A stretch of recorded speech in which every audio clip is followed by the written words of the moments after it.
Oh God, give me a new life at every instant, and bestow upon me the breaths of the Holy Spirit at every moment,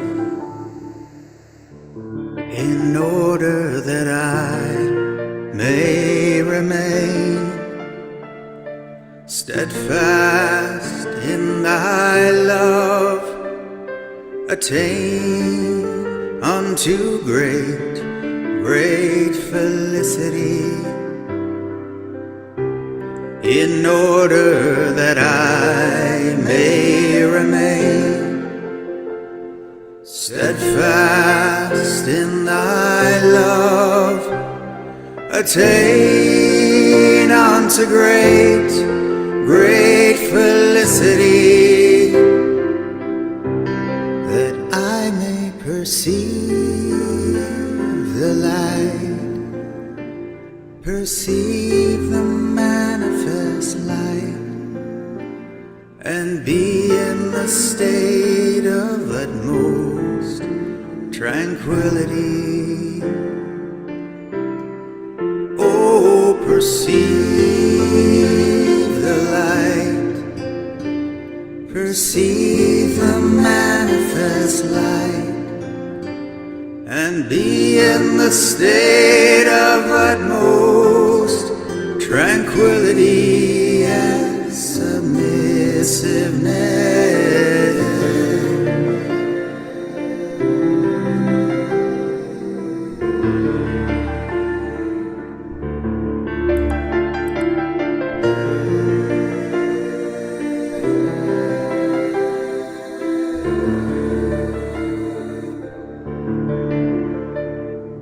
Verily thou art the giver, the forgiver, the compassionate. Verily thou art the giver, the forgiver, the compassionate. Verily thou art the giver, the forgiver, the compassionate. Verily thou art the giver, the forgiver, the compassionate.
Aloha, friends.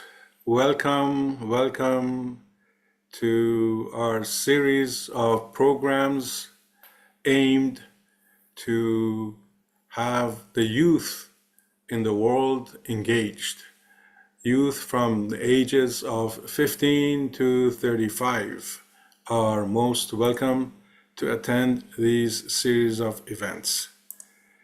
Today we have a very dear friend, a youth of 16 years old, our very dear Sophie Lua Musavi, who has spent most of, if not all of her youthful life in serving the faith at various capacities and in different parts of the world. Imagine that, a 16-year-old youth doing that.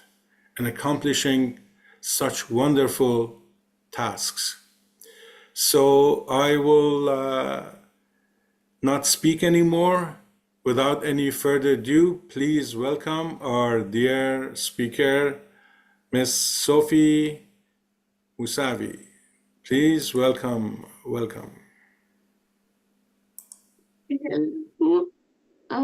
Thank you for having me. I won't lie, I'm a little bit nervous now. But thank you so much. And like, do I begin now? Like, Sure. Yes. The floor is all yours. Please introduce yourself and give a little bit of background and history about yourself, your family, and you can continue about what you have done, where you have gone, and what you have accomplished. Okay, thank you. Okay, so my name is Sophie Lua Musavi, and right now I'm in Grand Canary, and I'm serving for 3 weeks. And well, now I'll talk a little bit more about like from before and like the past and everything. I'm 16, and this year I'm going to be 17 in October. And let's see. I think like let me see. I guess since I was very little, I have been a bit like driven to like being with people, you know, like since I was a baby. It was like always in people's hands, and I was very happy, and I really liked that. And I think okay, so yeah, so a little bit about my childhood, I guess, is that I was born in Uruguay, and I was there for like about a year, and after that I went to New Zealand, and I was living there with my family, and there were, you know, many activities and things kind of surrounding me since I was very small. And it was like the whole community was the one that kind of raised me, you know, in like first stages of my life, because it was, at first, it was only my mom and I. And so through this like period of time, I was 3 and living in New Zealand, and we went back to Uruguay for a short period of time, and then my mother decided to study university in the US, in Indiana. And so we moved to Indiana, and we were like living there for 4 years in this time, and it was like a period of time. I was really young, but you know, I was very like in the activities and like always seeing my mother very like she would have like children's classes or like junior youth group or things like this, and I would kind of like accompany her. And yeah, but like very Baha'i since I was very young, you know. And well, time passed, and then after that, we decided to go. We had to leave back to Uruguay, and my mother, she was going to do her year of service with me, and so while like we moved, and for me it was a big shock, because even though like we were like in activities and everything, we still had a very like personal kind of like, we did our own thing kind of life. And when we decided to move from the US to Uruguay, even as a little kid, I was like in shock. Like I was like, we're gonna go serve, and we're gonna be in the middle of nowhere, and we're gonna leave our house, and we're gonna live in somebody else's house, and it's just good. Like I didn't understand. So we moved. Our whole life kind of just like changed completely, because we lived pretty like, I would say, comfortably. And in Uruguay, it was very different. It was like a whole nother world, because we were living in our friend's house, Um, beside, like, they're my uncles because they know me since I've been a baby. And like right in like this house was where people would always come and stay, like service and things. So the person that was like next to us was now my father, like and he was like next to us, and he was living there, and that time he wasn't yet. But we arrived, and that's kind of also how my mother got to know my stepfather, and in service together because he was also doing his year of service. And I remember that, everyone would like, I don't know, I would be like the kid that was like raised with all of the community and the friends all around, and like always going to expansion, that 7-year-old with their mother doing her year of service.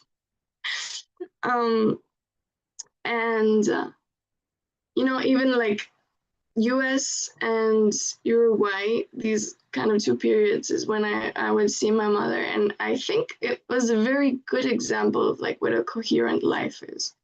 Because she had me, she was educating me, she was also going to university, or she was also serving, and like me there, and the whole kind of like balance thing. And I mean, like as a kid, I admired her so much. I still admire her a lot now, but as a kid, it was like, oh my God, it's like, wow.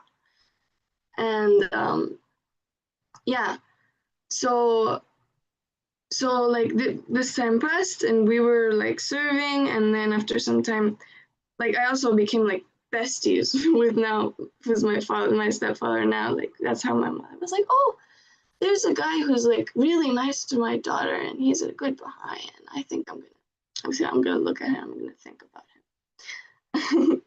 So okay, this year passed, and then they got married. My parents got married. I was in the marriage and everything. It was very nice.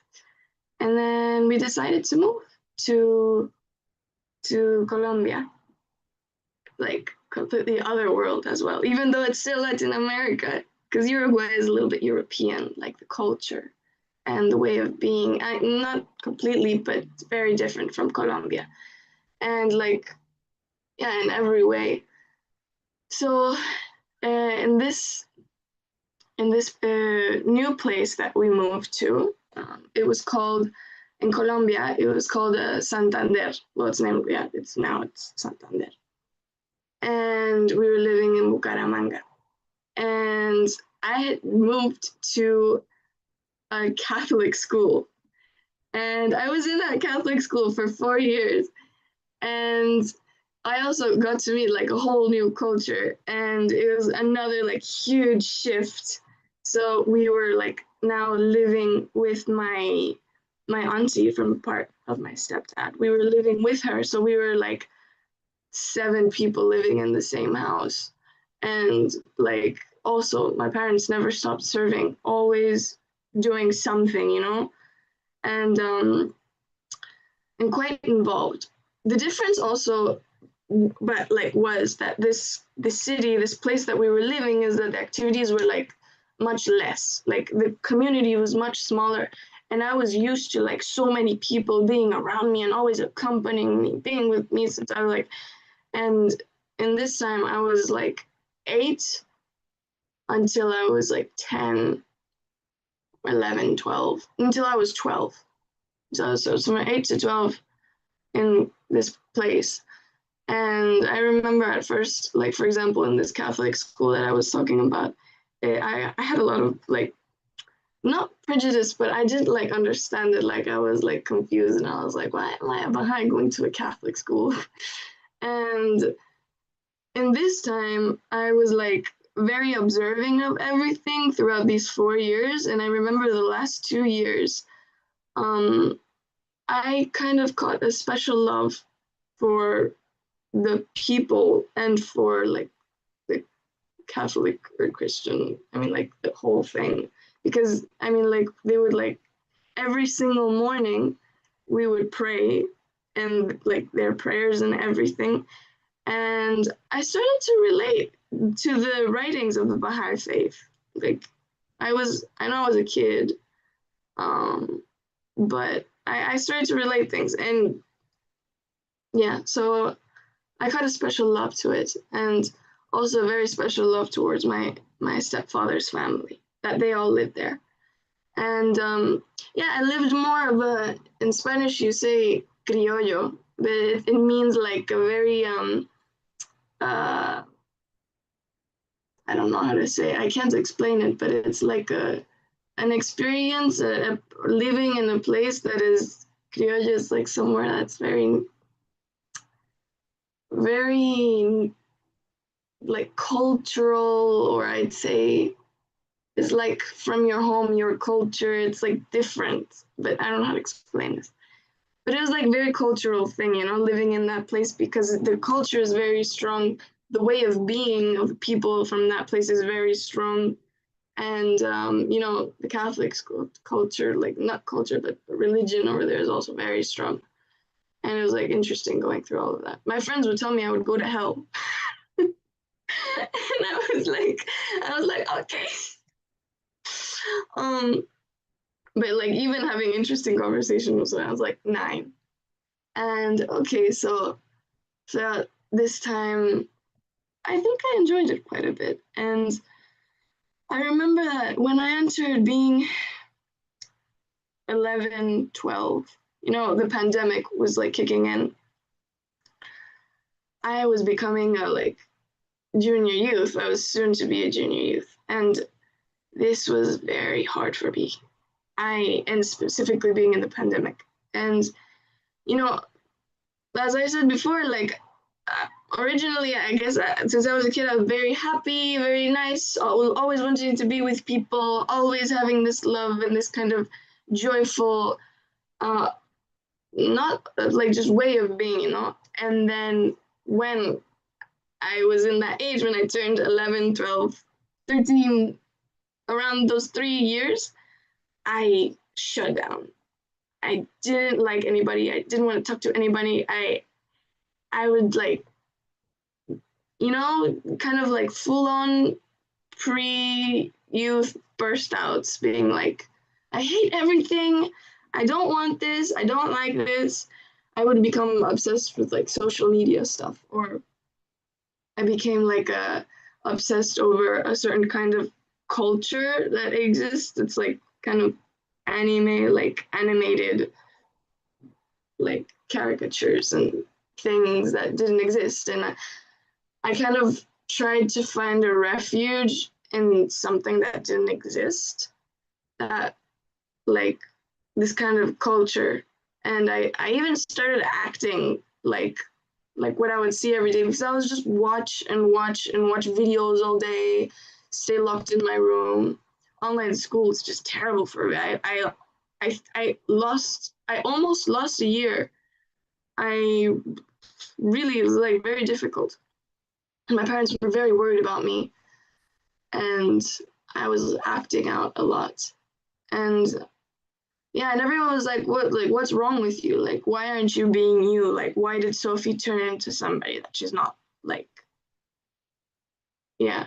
And I remember that was something that, like, I started thinking of myself, like, why am I not acting the way I've always been throughout all my life? Now I know it's not my fault. The society forces are just so strong. And sometimes we have to go through things, and sometimes we suffer, and that's something good. Um, and it was, yeah. I think I even had some depression for some time when I was like that age. And then my parents were like, you know what? Let's move. And in Colombia, um, there's a temple, and it's in El Valle del Cauca. And we were like, you know what? What if we move there? For the activities, so that Sophie can like get more involved. And at that time, I was like almost saying, I'm not going to be behind.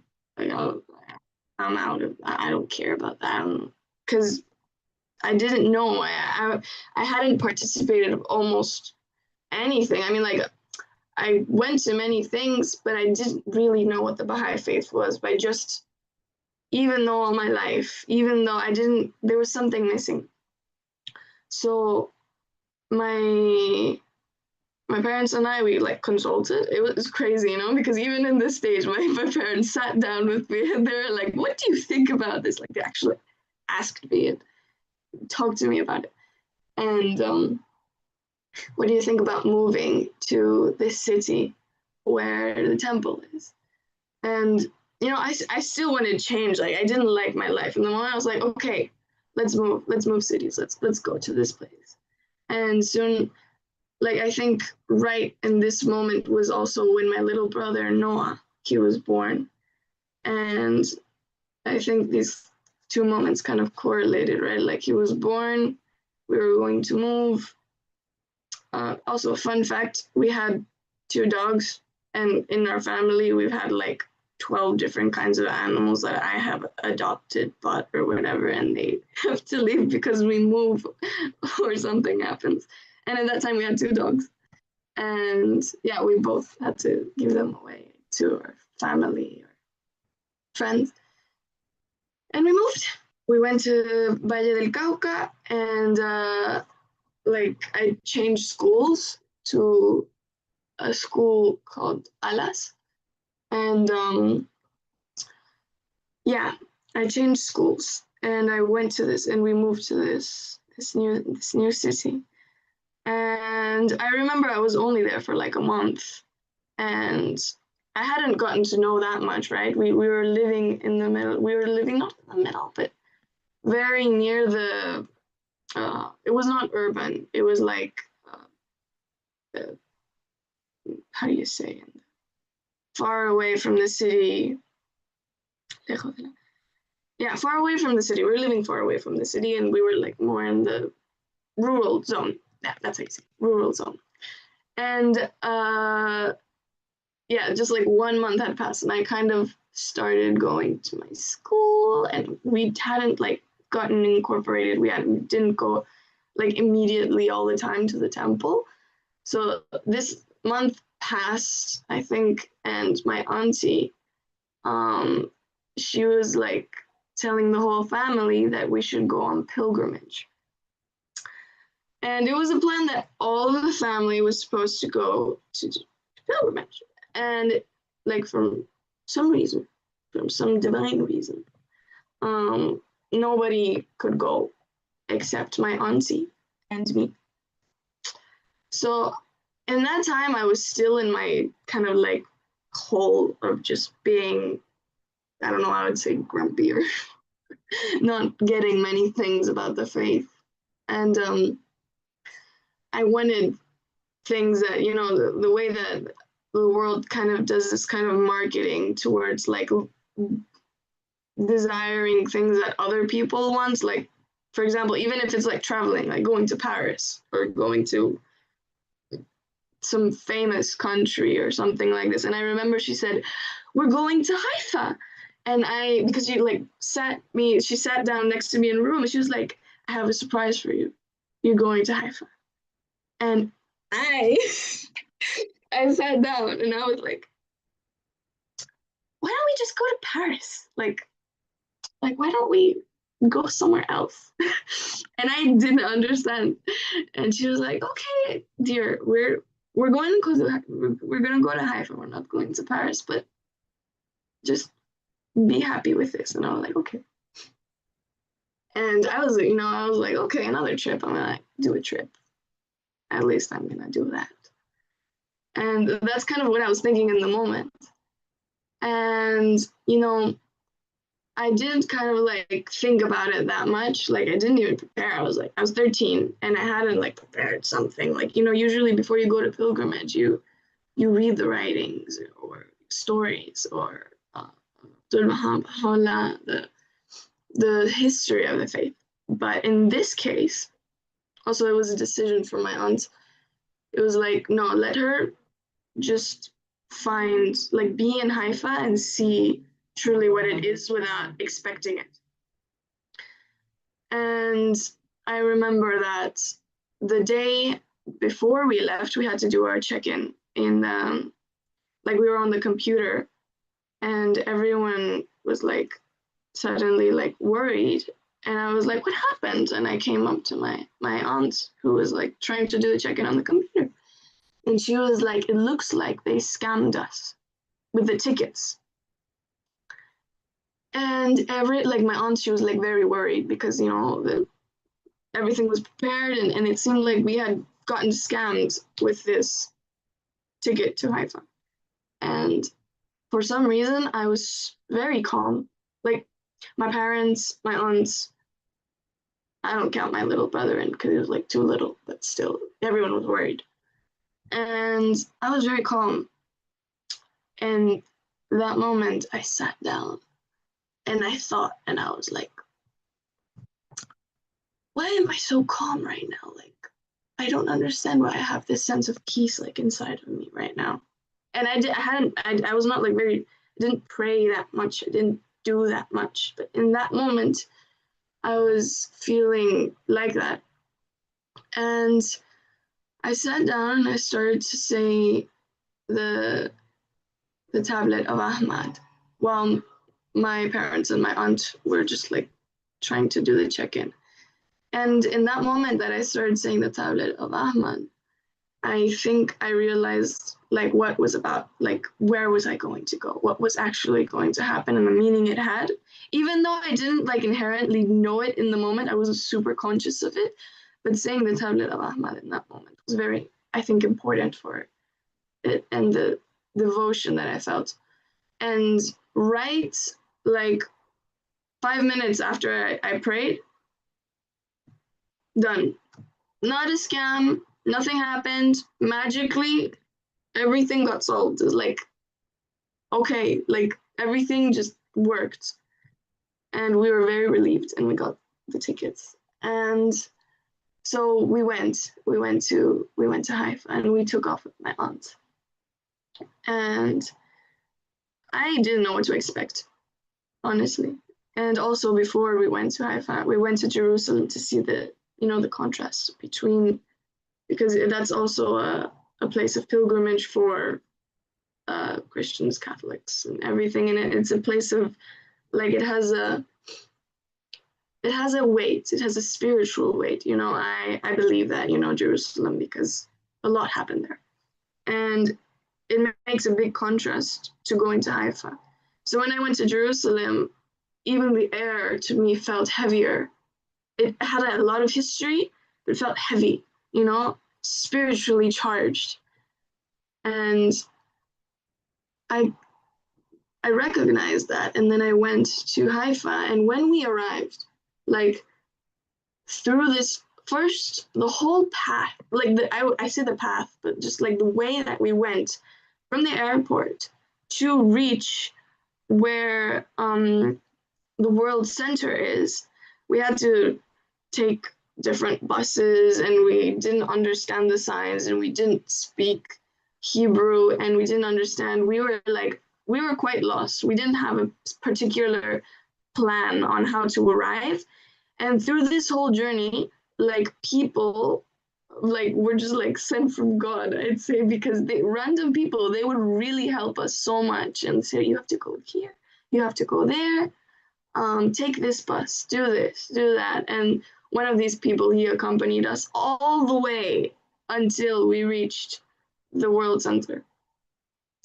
And then my auntie and we arrived, and I was carrying my bags, going, up the hill that reaches to the gate of the World Center. And it lifted my head up, and I see this beautiful, like it looked like heaven to me. I was like, oh my God, how does that even exist? Like I'd seen pictures, but this is different. And the air was fresh, and I felt like so alive when I was like, so lovely. And I was like, okay, I'm here. And we arrived, we put our things away, everything was ready, and we went up to the shrine of the Bab. And I went and I took off my shoes, I left my shoes. I went in, I sat down, and I was looking like around me, and I would see that there were like people praying with such devotion. Like everyone was like very moved, like very, like their hearts, you could see that they were like, oh, like in this state of devotion. And this one woman, she stepped in the shrine. And the moment she stepped in the shrine, she started crying, crying, crying, crying, crying. And I was like, oh my God, okay, no. And I didn't understand anything. I was like, I would see this, I thought it was lovely, but I didn't understand like how this worked, like why, like I didn't feel what I saw people were feeling there. So I got up, I left, and I put my shoes back on. And my auntie was like, how do you feel? Like how, what are you thinking? And I was like, why don't I feel anything? I said, why am I not feeling anything? Why am I not, like, what, is there something wrong with me? And she was like, no, it's okay. It's okay. It's fine. Like, it's, every now and then, it's not a big, just give yourself time to just be here. And I was like, okay. And we continued our pilgrimage. And, little by little, I started to get to know friends from different parts of the world that were serving and that they were in pilgrimage as well. And that was like one of the moments I also like realized. I met a few friends from Italy that they were serving, and they told me about how they became Baha'is. And I was like, oh my God, how is the Baha'i faith like all around the world? Like I didn't believe that. I don't know what I thought it was like.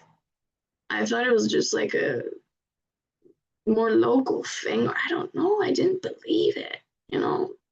People from different parts of the world, from Africa, from China, from Nordic countries, Eastern countries. I was amazed. And one of the things that also marked me a lot, that I was like, oh my God, is like how people treated me. In Haifa, people were so kind to me. Like I didn't get it. Like I was like, how can somebody be so nice to me when they don't know me? And even though like this was happening, I still wasn't like complete yet. Like I didn't find myself, like I didn't understand everything then. And until we were in the ascension of Baha'u'llah. And this date for me is very, very important. Like, I believe I have it in my heart very dearly, because in this night was that like something in my heart really connected, because I saw that in that moment there were 800 people serving in the World Center, plus pilgrims and visitors. We were so many people, and so many Baha'is. And when I saw the youth, specifically the youth, I didn't expect them to treat me so nicely. And I would talk to people as if I'd known them all my life. And that was when I noticed that like who I actually was, like not who I was pretending to be for like 3 years as a junior youth. It was like actually me that night. I felt like myself, like it was me. And I could talk to people, and I was laughing, and I was joyous, and it was very nice and very lovely. And I connected a lot with the people, and there were a few people that really specifically marked me. That this one girl, she's from England, and this other guy that I met from Finland, that I became friends with them in separate moments. And I remember that I didn't know these two people. I mean, like I wasn't like I didn't know them that well, but I met them in different occasions, and one of them was in the Ascension of Baha'u'llah, and I became friends with them, and one gifted me a very nice drawing that I had asked for, like a little doodle, a little drawing, because I wanted to remember the friends that I made in Haifa. And this person, instead of giving me just like some random drawing or something, they gave me a very lovely, like elaborate drawing. And it was so nice. It was so simple. I can't stop stressing this to people that I know, that it's the meaning, like it doesn't matter what you do, but the meaning that the small efforts and certain things for people does is incredible. Like when I got that, and this girl, like she was the one that I didn't know her at all, like barely, and she went through so much trouble to get this gift for me, because it was like on the other side of the city and I was about to leave, and she was like, no, okay, I'm gonna go. And she took a taxi, she grabbed it, she came back, and she was like, here you go, have this that somebody sent to you. And I was I was in shock. I was like, how can people be so nice? How can somebody give me a gift? Like that's how I felt as a junior youth. I felt like nobody could love me.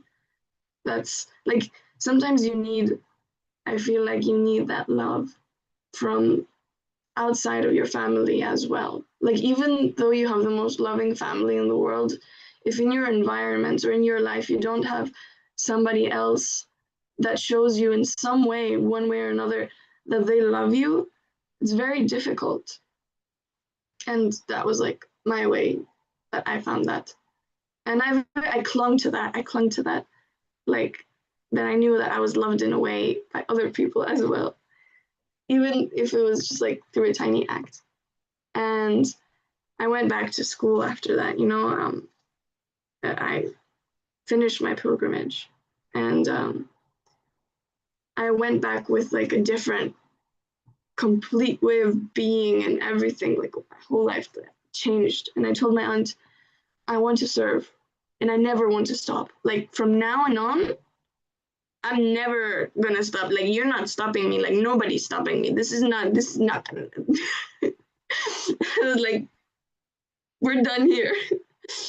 And then I went back home, and I went back to school, and I started teaching the faith to my friends from school. And they were like, what happened to you? Because I used to be like, I guess you would say like more normal. It was like teenish. I don't know how to explain it. When you're like much of a teen, you're obsessed with random things or this. But when I arrived, I'm like completely different. It was like, yeah, it was like, I would tell my friends, truthfulness this, or generosity that, or the Baha'i faith that. And my friends were like, oh my God, what is going on? What's happening to her? And this, like from then and on, every summer I went to serve in Chile at the temple, and I was in the welcoming zone, like place of the temple. So I would welcome people. Since I was 13, immediately, like right after Haifa, I went to Chile and served for like 2 months. And this like, yeah, summer break. And I would go, and it's very interesting because you give the first introduction of the faith to people that have never known the faith in their lives. And it's such a blessing. It's such a blessing. And yeah, in that time, I learned about that, and many, interesting experiences. Like even once a guy, he was asking me about the faith, and when I explained it to him, he was like, oh, okay, I'm Baha'i. And I was like, oh my God, what? And we were like at the temple, and he was like, yeah, I'm Baha'i. And this would happen all the time. People would just come up, and like these experiences were like, wow, for me, like, oh my God. And lots of the lots of times I would be mistaken to be older, like 23, even like crazy 13, and people would say I was 23 or 20. A bit too much, but yeah, I guess that's kind of what I reflected in the moment. And yes, so I went to Chile for about 3 times, I think, or two. And when I would go back home, I would study normally. And through this time, it was very difficult because even though I had went to Haifa, even though all of this happened and I was like connected to the faith, I was like still kind of like struggling because of school and my friends and the influence that I was like, I felt very pressured to, like, for example, like having a boyfriend or going out or drinking or doing this and that. I never did like drink or anything or went to a party or all of these things just like once.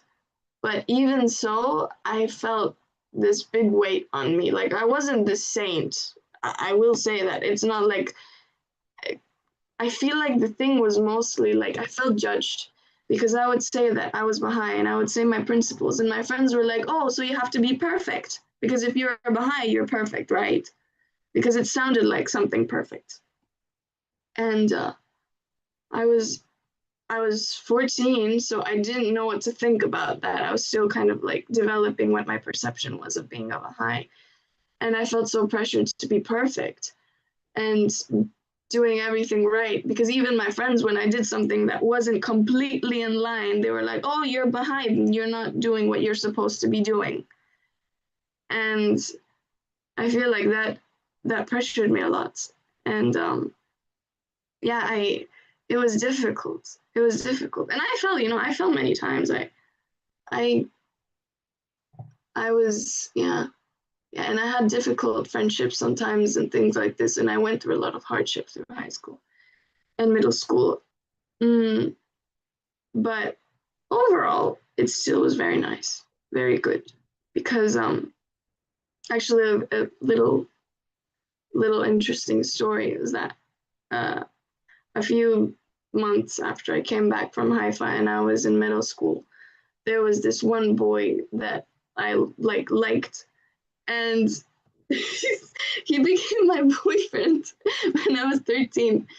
And I remember that I knew it was wrong. I was like with this boy, and he would be like, "Oh, let's go out, let's do this, let's do that." And I knew it was wrong, and I felt so pressured to do it. And it was like social pressure, what was making me do it. And I knew it was like not, and I didn't do anything with the boy. Like he was like so like he would just play songs for me and be like with me all the time, but that's it. I would just like sit down next to him and be like, and literally 1 week passed, and like after that week I was like, you know what, I think this doesn't work. I think this is wrong. And yeah, so I that's a little like funny story. Like, and now I realized that what was actually like the actual thing that was with this boy and I was that we were very good friends. And now he's one of my best friends. And like we even kept our friendship very strong, and now once in a while we call and everything. And after a year or 2 years of knowing him, I had started inviting him to like youth forums in my house, and he went, and he was like very interested in everything. It was so nice. Um, so yeah, and yeah, but yeah, high school like this, and I remembered that even though I'd go every summer to serve, um, it was so painful for me to go to school and know that I could be serving. Like I did take in account that serving, in a way, being in school was serving because I could teach the faith to my friends. But I was like, I'm 8 hours in school, and I can't go out and like teach. I really longed for that. I wanted to. I begged my parents to go to like online school and to just go and serve and do this and that. And I remember that in the moment, like when I was in Colombia and I was staying in Colombia and going through school, the thing that most kept me close to the Baha'i faith was being at the temple, you know, going every Sunday. And we would go I would go to the chorus, and my family like would assist for the devotionals, and I would like connect to like the temple and everything. And I had some good friends there. I had some good friends that were Baha'is, and that was something that I was missing a lot. But I had that there. It was very nice. So yes, in one of these summers, we decided that I was going to change schools because yes, my school, it wasn't working for us anymore because the influences that it had on me, not that it had on me, but the things that it would teach. I was not, I didn't agree with many things. And I told my parents I wanted to change. I was like, I don't agree with this and I think I should change.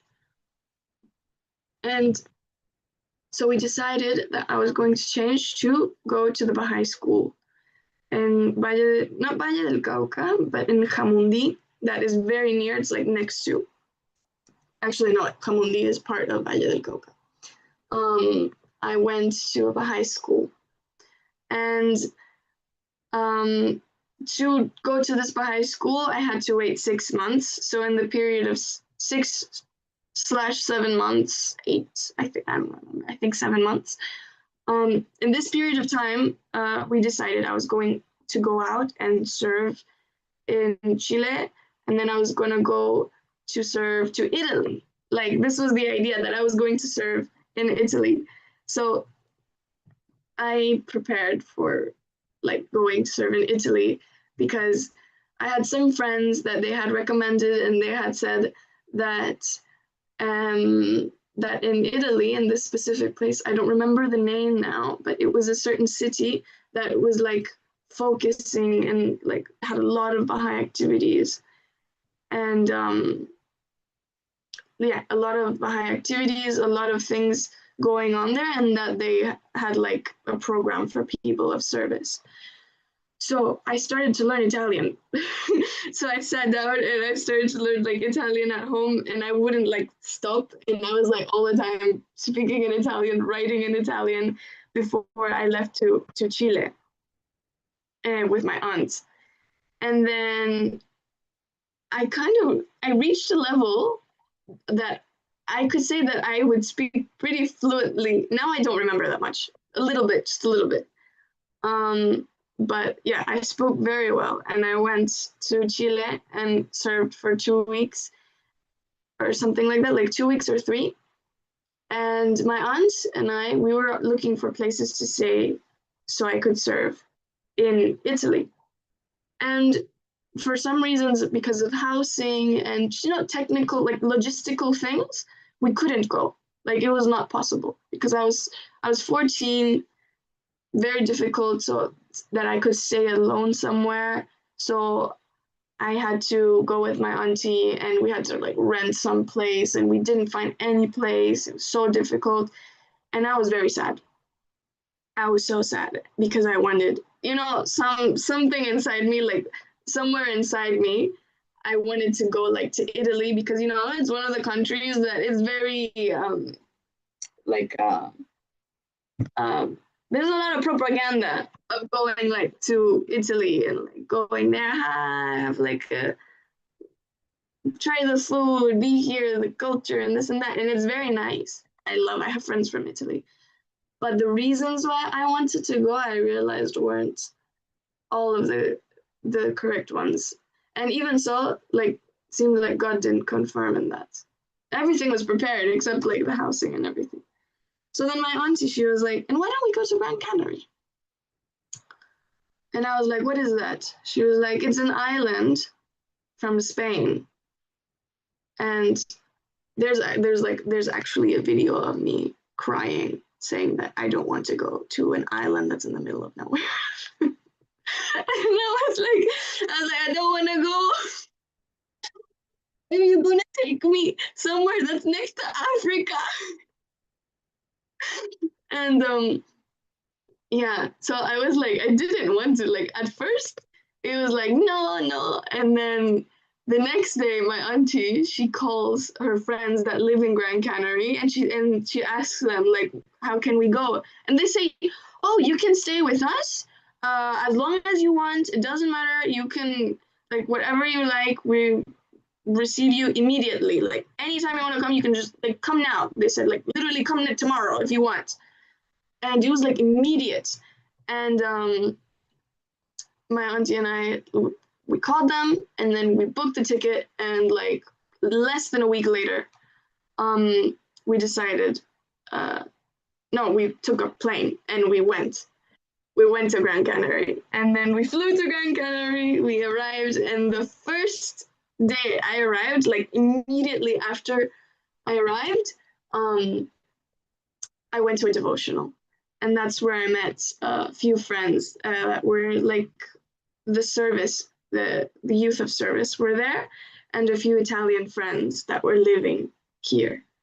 And I remember that night I was like oh my god, because there were like people that I mean like I was like all of my time living in Colombia, and I met people that were from different parts of the world, and they were like there, and I was like, oh my god, they're serving, they're serving. One of them came from the US, and another one came from England, and another one came from this place, and I was like so excited, but also very nervous. Like like I was noticeably nervous. Like sometimes it happens to me that I do not know where to put my like look at people, like, and I remember my eyes were like this, like moving all around, or like I couldn't look at people in the eye, and it was kind of like scary because I was like all nervous. And that day passed, and then next I started like getting involved in the activities and doing things. And at first I was quite lazy because I wasn't lazy, but the rhythm in Grand Canary is like this. Like you never stop. You keep going. You keep going and going and going, and you do activities. You have your junior youth group. You have your children's class. You go outside. You do like a lot of physical work because there's a lot of social action. You go up. You go down. You walk there. You go there. It's like never stops. But the satisfaction of serving so much is so amazing. Like, and they use you for what you know. Like if you say, I know how to make a soda. They make you make soda. Like, like, or I know how to plant. And they're like, they're like, okay, if you know how to plant, then plant this whole orchard, or it's like that kind of feeling, you know, of you have capacities and they're used. And that's like one of the things I feel the most important in any community, that people feel useful, that they can do things, that they have like that. And that's what I felt here. And I also felt again that feeling of being loved unconditionally. And you know, these these certain people that I met were so kind and loving, and I was like, I had a glimpse again of what I felt in Haifa, and I fell in love very much with this. It's almost a country, right? But this island. And after that, I remember that I went to, with my auntie, we went to Turkey, to Edirne, Baha'u'llah's home, and we also went to Finland, and where we met the community from Finland. And I think these like going to meet the community of Finland was like one of the nicest things I ever like did, because I feel like you feel like glimpses of love and of just like reflections of God and people. And when I went to this place is where I also felt so in love with like the cuteness and the tenderness of the people of this country. And you know, I feel like each person has their own way on a different scale of seeing these reflections. Like, I know people that they see this in the people of their own community directly, and they have that immediate capacity, and I admire it so much. But for me, like, I needed to go other places, and I needed to see other people from the outside. And that's when I kind of like understood, and that's when I saw it in my own community as well. So, for each person, it's completely different, it's not a specific formula that you're supposed to travel and then see people and admire them. And that's when it is, each person has their own way. So yeah, this was 3 months. And then after that, we went back to Latin America. And when we were leaving, I was happy and I was very sad because I made some very, very dear friends. And I remember on my way back on the plane, I was crying so much. Like, I was like crying in a way that I was like, I felt like a baby, because it was like leaving home, going back home, but leaving home at the same time. 3 months, only 3 months, what 3 months did to me, eh? And then when we went back, my auntie and I, it was like mission time, we learned a lot. We had a very nice experience, but now we were going to Uruguay and we were going to Argentina and then Chile and then back to Colombia so I could start school in the Baha'i school. First, we went to Uruguay and we stayed at this lovely, lovely woman's house. And she, her husband, about a year ago or less, had passed away. And she's grieving. Quite like it was a big shock for her because her husband was like, the love of her life. It was a big thing for her. And I remember that when I arrived, my auntie told me now, because my auntie, she was like working, so she couldn't. Okay, wait, you'll understand soon enough about this. Like, she was working, so I was the one that had to take the responsibility of the home. Because this woman, she was like, she needed to be taken care of. Her home, her well-being, the cooking, the cleaning, and it's funny because I do not compare, but it's funny because my name is Lua. and I arrived there and I remember that actually my first reaction to having to take care of this woman and cleaning the house and doing all of this, my first reaction was like, I hate this. I don't want to do this. I was like, I'm 16. No, I'm not 16. I said, I'm 15 because I turned 15 in Canary. I said, I'm 15 and I should be enjoying. I should be going out. I should be doing expansion. I should be serving. I should be doing this and that. And I shouldn't be staying in a home taking care of one woman. And then my auntie was like, this is what service is. Like, you went through a lot of pretty nice stuff. You served quite a bit, but this is what actual service. Like, this is the hard stuff. And I remember that in my diary, I had written one page of like how much I hated everything. Like, I said, I hate this, I hate that, I don't like this. I don't know why I'm here. I don't get it. And then after I sat down and I pondered a bit over the fact what I wrote, and I was like, you know what? No. And then I wrote on the other side of the page. Like, here I wrote something, and then here I wrote the exact opposite. I said, I love doing this. I love taking care of this woman. I love cleaning. I love cooking. I will do this with joy and love. And then from then on, I was like every day cooking meals, every day cleaning the house, every day washing the plates. And then I kind of had to learn to, do my own things because I was like not on my own. My auntie was there, but I had to like learn to take care a bit of myself. Like, for example, doing exercise or going out or seeing like the daylight and doing things like this. And I think like learning to take care of others and take care of myself at the same time is a very important thing. and as well as studying. So while I was going through this whole thing, I was always studying, in Gran Canary and also in Uruguay and Argentina. That in Gran Canary, it was like more like reading the writings and things like this. It's part of the time of service that you're supposed to study the writings. And when I went back to Uruguay, I started studying on my own random things like economy, globalization, and stuff like that. I was quite interested in it. I had quite a bit of knowledge around the facts, and I liked it. But it was like on my own, not school.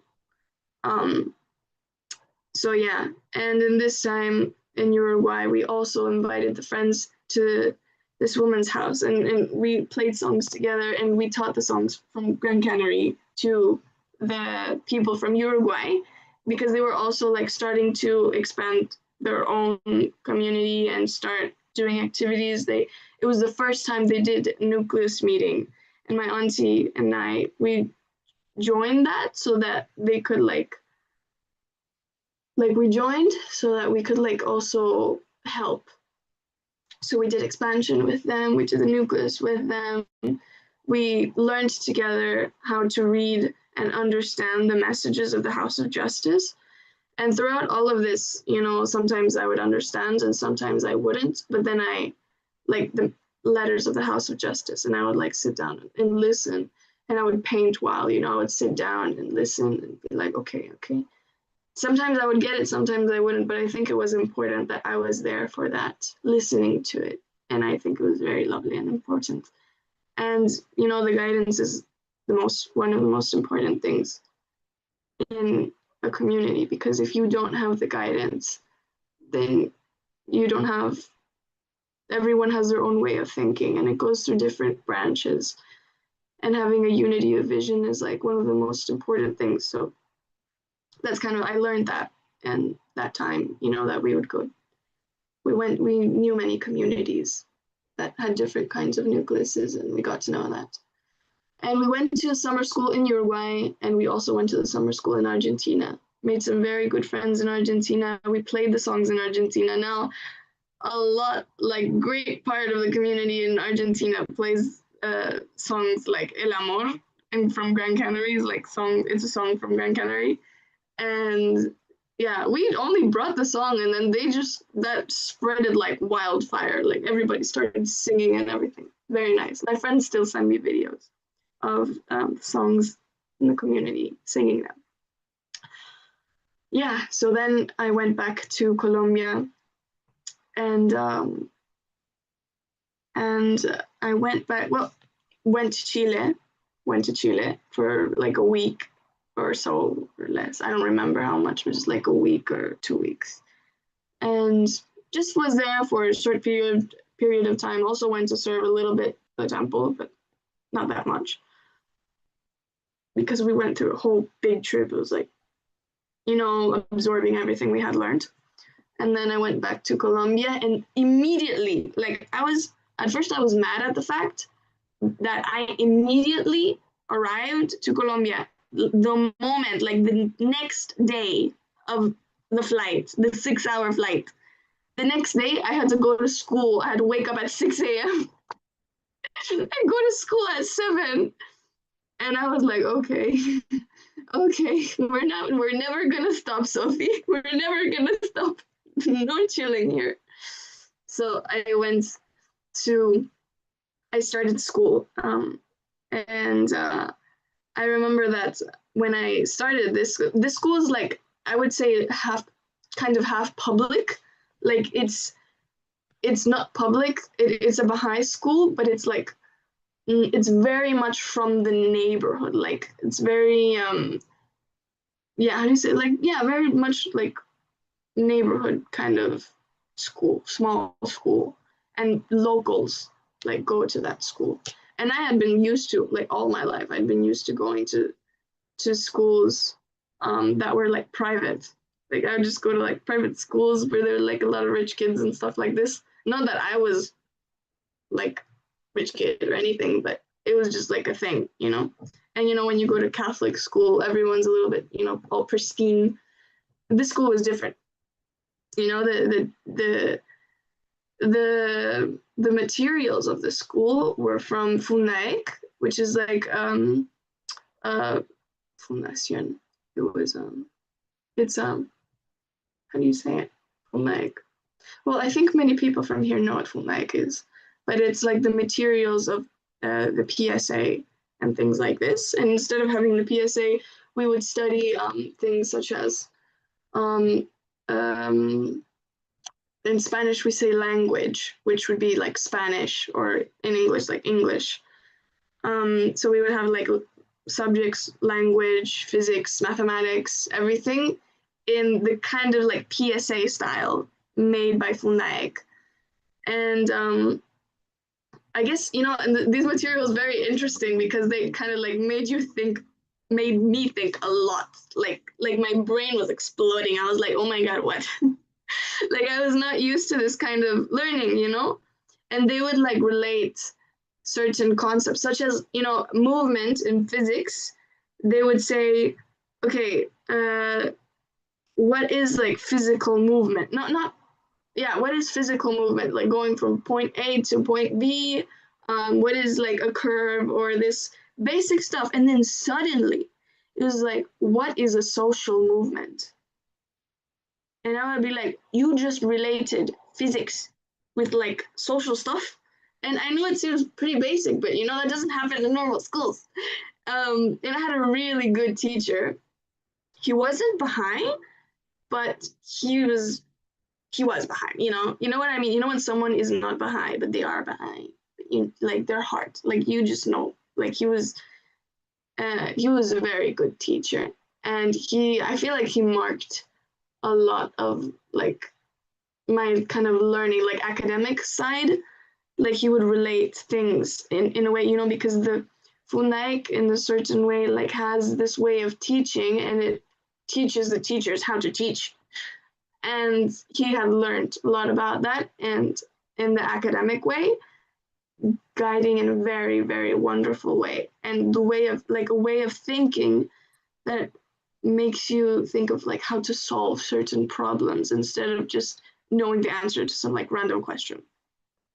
And also another teacher that really, really marked my life, like I would say like forever, it was the only Baha'i teacher that was there, and her name is Maribel. I don't know if she's here or she's gonna listen to this or anything, but she was very like strict, I know, and many kids from my school didn't. I'm like, she knew it. She was like, yeah, I know people here don't like me because I'm strict, but I admired that woman so much, like so smart, so smart. And one of our subjects in class was a junior youth group, like subject was junior youth group. And she was basically our animator. It was different, you know, the dynamic than usual junior youth group, that the animator is like, no, she was like teacher. But she would like relate Christianity with the Baha'i faith or certain concepts to real life, like even applying this way of thinking that is like very logical and very understanding. And it would make me think so much. And through this 9 months of being in this school, there were like many trials also, because there was like certain subjects that were very not difficult, but like the teachers were like in a certain way, or for example, just like learning something was difficult for me because it had been a long time since I had studied. But it went so well, like it went really well. And it was hard for me because I didn't have many friends, you know, at first. The first 2 months, 3 months, I was kind of like still adapting. But then there was this one girl that now she's my best friend, that I thought she didn't like me. Like she was like also one of the only Baha'is in the school, and she was in my class. And I thought she didn't like me. Like she would side eye, like I don't know, she would look at me in a way that I thought she was like, oh, she's judging me. Oh, maybe like, because I still had this thing in my mind that I thought people were judging me for not like being perfect or whatever. You know, this is just myself. And this girl, I had known her for like 1 year already, and I never became friends with her. My parents were like, why don't you become friends with her? Why don't you get to know her? And I was like, no, no, no. But then when I went to this school and I met her, I I was I like the first 2 months I didn't either. But actually it was in a youth camp that we went together after 2 months of being in school. And she was like wondering about service. Like her parents were recommending her to go to serve when she's older. They were telling her, why don't you go to serve when you're older? And she was like thinking about it. It was like, I mean, like, yeah, sure. Mm. And I remember that we stayed together in the same kind of like dorm, and it was in the temple. You know, their dorms in the temple. And we stayed up all night talking about Haifa. We stayed up all night talking about service, about Haifa, about everything. And she was so amazed. She was like, oh my God, I never knew this was like this. And I was so happy. And I was like, I could share this to somebody. And she was like very excited. She was like, I want to serve too. I want to do this too. And so we just decided to serve together and to like do this all the time together. And this such a special bond like was made between us. And I believe this was like one of the few true but absolutely true friends I made, was because we connected through the desire to serve. And we made the plan. We made like life plans, like what we're gonna do, what's gonna happen, where are we gonna go. Like there's a whole plan. There's a whole thing behind it. And I call her banana, and I'm a little onion. and yeah, and I love her so much. And you know, it's kind of those friendships that never gonna break. Like even through distance, you know, 9 months have passed. Not, I think almost 9 months have passed since I haven't gone back to Colombia, and we just we pray for each other all the time, and it's this thing it's just different, you know. Yes, and her name is Brady. She's yeah, she's the love of my life. Um, and yeah, I became very good friends with her. So after that, we started making activities and we started talking about the faith with friends in the school. And I remember that many teachers and many students actually didn't know exactly what the Baha'i faith was. And I remember once I started talking to one teacher about it, and I was like, you know what the Baha'i faith is? And the teacher was like, actually, I'm new and I don't know. And I was like, she said, can you like explain a little bit to me? And I was like, okay. And in the teacher's lounge, I started talking. And I was like, okay, this and this. And the Baha'i faith is about this. And the purpose like is to do more through your actions, and like your actions matter more than your words. Like you have to have a certain coherence in your life, you know, the dual purpose, dual moral purpose, and all these kinds of things. And I mostly started talking about service. And I remember that first one of the students from 11th grade, he just like walked in and he was like, what are you guys talking about? And the teacher was like, oh no, this and that. And he just sat down. He said, okay, where have you gone? What have you done? What is this service? What is that? And then suddenly all 11th grade, all 10th grade, all of them were just like in front of me, and I was just talking about vibes. And I was about to leave. I was about to leave, and like everyone was there, like listening, and I was like just talking, and everyone was asking questions about the faith, and I was so excited. And I remember I was fasting in the moment, and they were like, "Oh, we want to do it too," and everything. And it was so incredible.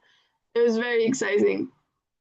And yeah, so through this like time in the school, a lot of initiatives appeared, and I feel like a lot of youth um, felt connected to something higher than them, because I feel like also my friend and I, we made this kind of environment, Brady and I, that was like, I don't know how to explain it, but it's a certain energy that appears when there is a love between two people that you notice that is higher than something that's only in this world. And people feel attracted to that, and people feel the desire to serve and the desire to pray and the desire to be part. And I even had friends that were atheists. And when I left, we made a devotional, all of us together. And we ended up all of us crying so much. And this atheist friend of mine, he started praying. Like, he straight up started praying. And, you know, we played the Baha'i songs with them, and they loved it so much. And they all learned it, you know. We would all sing together. Like, it even became like a meme, you know. It's like, El amor, la vida. Yeah, this song is a huge stamp on many places. It's a very nice song. And anyways, so, and I had to go back. I had to leave because we were moving to Medellin, which is another city. And yeah, we moved. I stayed there for a month, and immediately, like after like a month, I left to do service in Gran Canary for 3 months. And in that time, like, I decided I was going to start to serve and study at the same time. So I changed to an online school. And it's been very difficult, I will say that. But the amount of discipline that I know I'm going to acquire after this time is immense. Like, because I've been serving and I've been going to online school, and it's difficult, I will say, but it gives me the opportunity to be doing all of this even though I'm in school. And I feel like it's next level difficulty, but it's so worth it. And yeah, so I went 3 months to Gran Canary, and I feel like in those past 3 months, that's when I completely fell in love with Gran Canary, and I felt like this is like, I don't know, I love the people here so much. And I finally understood what it was to serve with junior youth specifically. And this beautiful bond with the junior youth, and I fell in love with them so much. And it's I went through a lot of difficulties as well, you know. For some reason I felt very pressured because, you know, the rhythm here is very, very fast, a lot of things happening. And because I had a lot of responsibilities, I was very happy. I was like, I still love it, but I was learning how to deal with it, like how to manage my time and how to do things and how to study at the same time.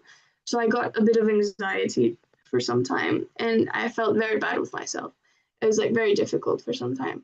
And I say this because I really want to highlight that even though if you're serving, and even though if you're doing the most praiseworthy work in your life, whatever, you will always go through so much hardship. Like, actually, the most praiseworthy thing that you do will make you suffer more. And it's not bad.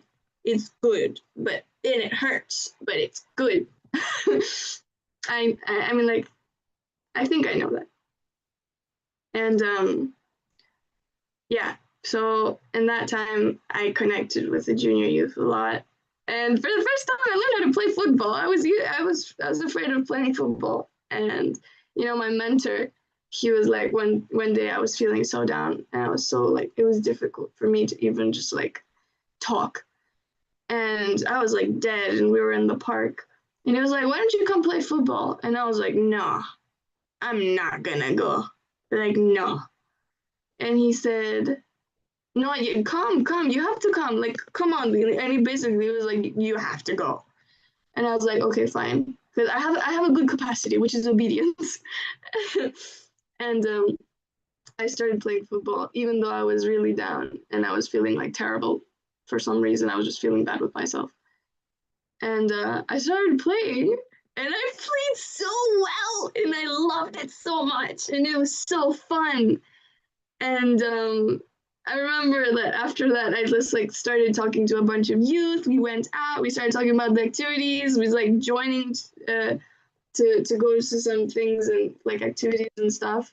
And I kind of got loose, like more loose, and it was easy to talk to people. like this kind of thing, like sport, I feel like is also very important. I don't do it all the time, and I'm not a very sportsy person, but I know it's important.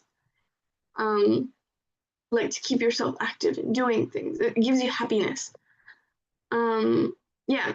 So, so through all this time, a lot of hardship happened, and I learned a bunch, and I grew a lot in these 3 months. And then when I was going to, before I left, about 2 weeks before, my auntie, she was about to leave to Albania, and she said, "Why don't you come with me?" And we decided to go together to Albania. We told our parents. I told we told our parents. I told my parents, and we kind of like talked a bit about it and decided I was gonna go. Bought my ticket, and I remember that my mentor, Guille, he he sent he gave me a something that was written by Baha'u'llah, I think, or Abdul Baha. I don't remember exactly. Sorry. But it was this paragraph, quite long paragraph, that was printed, and he gave it to me. And it was this paragraph that spoke a bit about hardship in foreign countries, like I think for pioneers, something like this. I have to find it, but it was something that I didn't understand the moment when he gave me, because it was, this paragraph that spoke a lot about sacrifice and about the from the heavens. There are people waiting for us to start doing things, and like, I can't explain this exactly, but to start serving and to move, to do something, and they will assist us always, and we're not alone.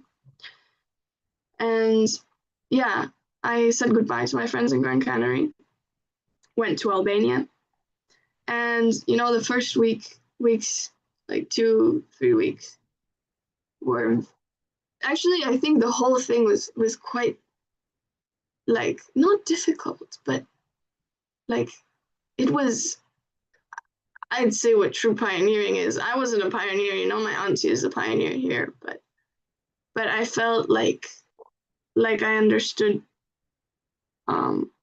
Wait, somebody raised their hand. Does somebody want to talk?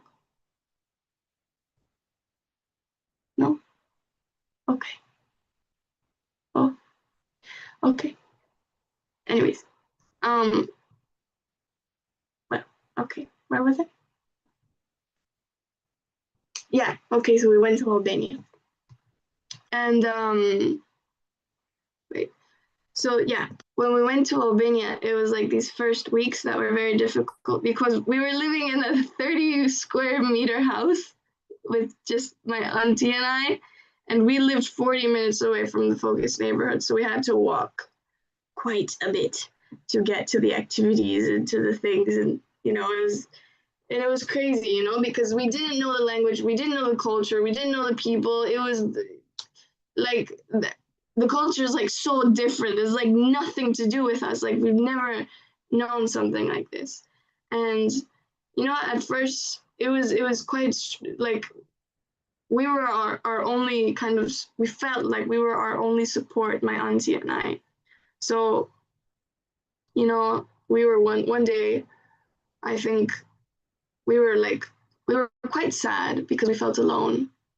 And I remember that I said, "Oh, wait, I think, my mentor gave me something, a paragraph." And it was the same paragraph that I spoke about before, that was talking about the hardship that is in not in pilgrimage, and pioneering. And like being in a foreign country and this entire thing. And I remember I gave it to her, and it was so perfect for the moment. Like we were just like laying down in bed, just like sitting. No, not laying down. We were sitting in the bed. We're talking about this, and I gave it to her, and just like started crying when we started reading this paragraph, and it was absolutely beautiful. yeah, so finally we found a place to live. We went. It was in the middle of the city, of the focused neighborhood, and I started collaborating and like continuing a junior youth group that somebody couldn't continue anymore, um, because they had to work and this and that. And I remember I helped with that a little bit. And there weren't many activities or a lot of things to do, and I was I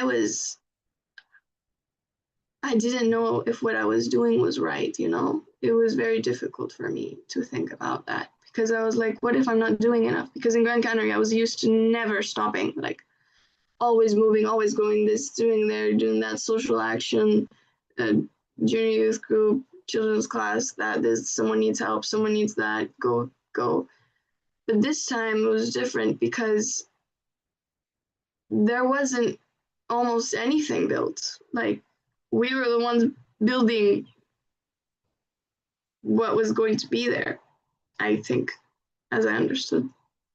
And for example, this junior youth group, at first I didn't understand, the purpose. I was like, okay, I'm gonna go, I'm gonna do this. And I'm going to try to be an animator, but I realized that I needed help, that I needed people to help me. And even so, um, like as time passed, the junior youth group dissipated a little bit. And two girls called Amma and Casey, they they kind of discovered where I lived because they followed me home.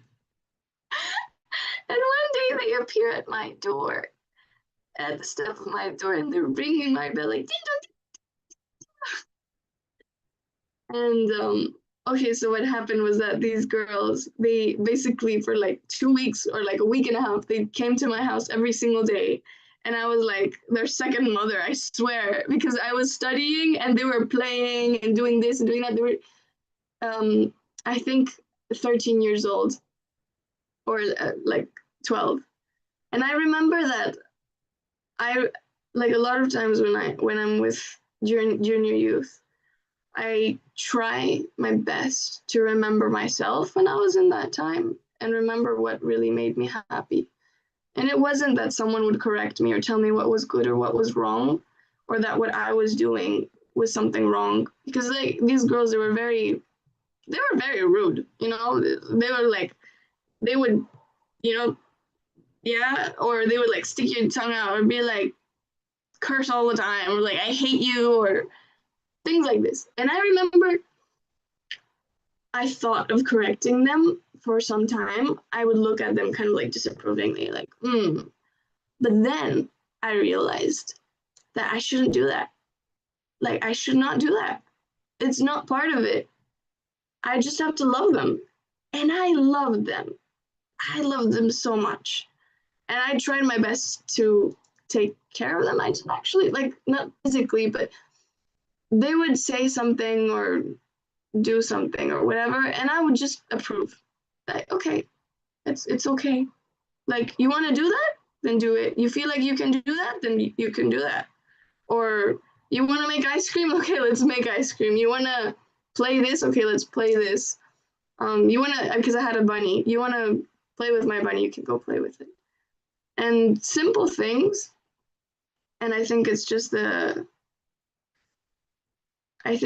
like the matter of loving and accepting the junior youth that really connects them. And you don't even have to talk about the faith all the time. They start like sharing things about their lives, and you talk about what's logical, the concepts that the things that and you just share them as if you were a parent, and not a parent, but someone that wants to help. Because a parent has a different role. A parent is supposed to tell their child, also guide them in a different way. And the role of being an animator is somebody that will love you unconditionally. I mean, like in my perception, that will love you unconditionally, that will always support you and guide you and be by your side, even though if you fall, even though if you're rude, even though if you're like, whatever you do, whatever you say, they'll always love you. And that's something I learned in Grand Canary. I mean, like, if it wasn't for here, I think I wouldn't have done that in Albania. Something very small, you know. And I made many friends, and everything, and it was lovely being in Albania. It was a different experience, and it was a lot of suffering. It's true, it was a lot of suffering because I felt very lonely and I didn't have a huge Baha'i community or anything. I had very few friends, and it was hard, but I loved it because then I also had the opportunity to meet other friends that lived around, and the few friends that were there were precious to me. And I learned to be friends with people that were quite older than me also. They were I don't know, like Olinga, this woman, she's like 40 something years old, or um like there was this whole group, you know, of friends that they were like 40, 30, and my auntie was in there, and I just participated and I became friends with them. I was like, okay. I mean, like, this is a blessing. I have really good friends as well here.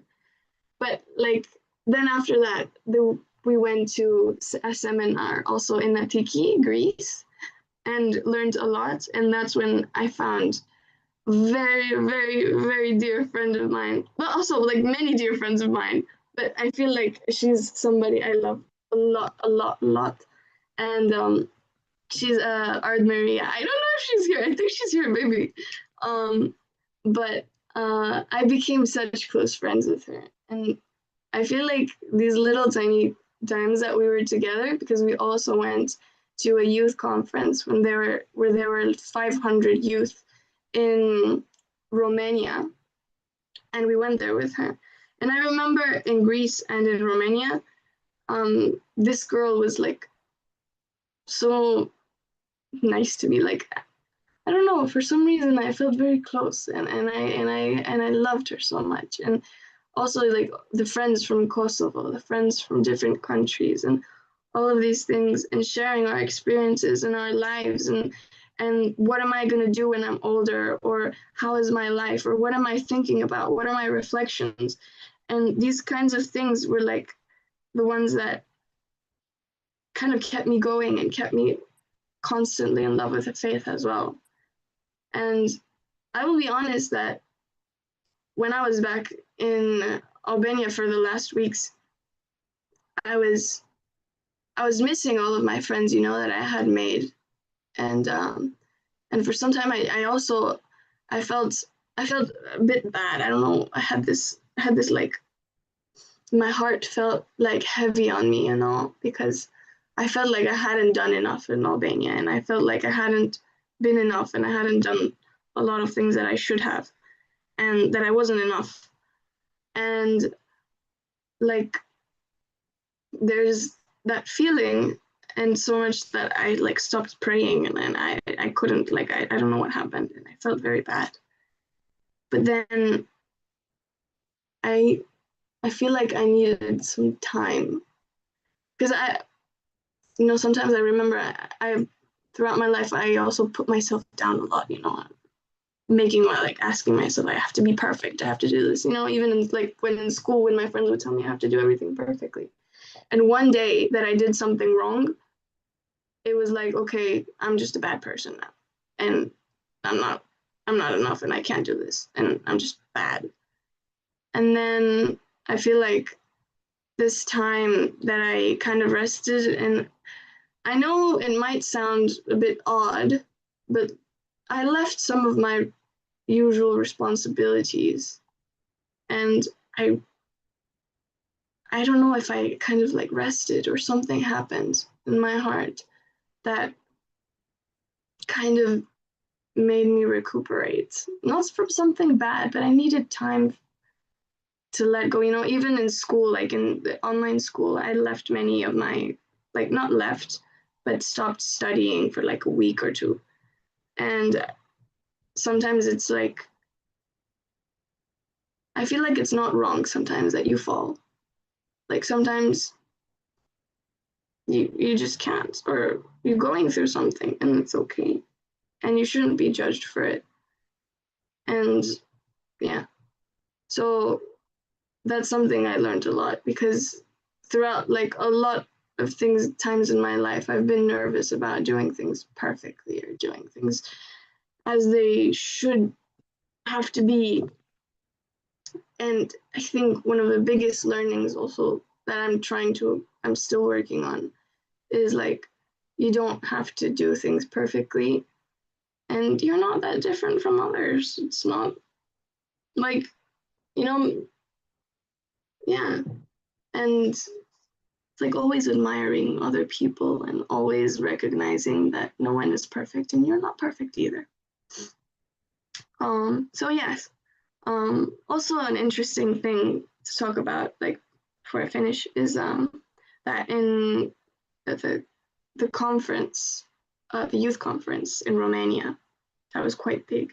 Um, it was absolutely lovely. So many countries came, so many youth came, and I was amazed. You know, first day I arrived, I was so happy. I felt the beautiful energy, and you know, most of the youth there, they were directly from the how do you say it? The neighborhoods, like from the institute process, like directly. Some of them just knew the faith like a week ago, 2 weeks ago. I mean, like it was amazing. But they looked like Baha'is. There were all these kids that, oh, absolutely lovely, and each country made their own, like kind of like I don't remember if there was each country. I think yes, a few countries made their presentations like about what they're doing in their communities. And God, I wish I could be part of each one of those communities. Like I could separate myself and be in each one of them. And yeah, I I I really loved that. And yeah, I feel like yeah, it was a very beautiful time, and we played music, and we learned a lot, and we studied quite a bit, and lots of Albanian youth and Kosovari youth.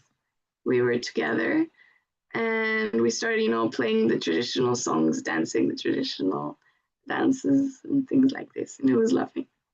Mm, enjoyed it quite a bit and learned a lot.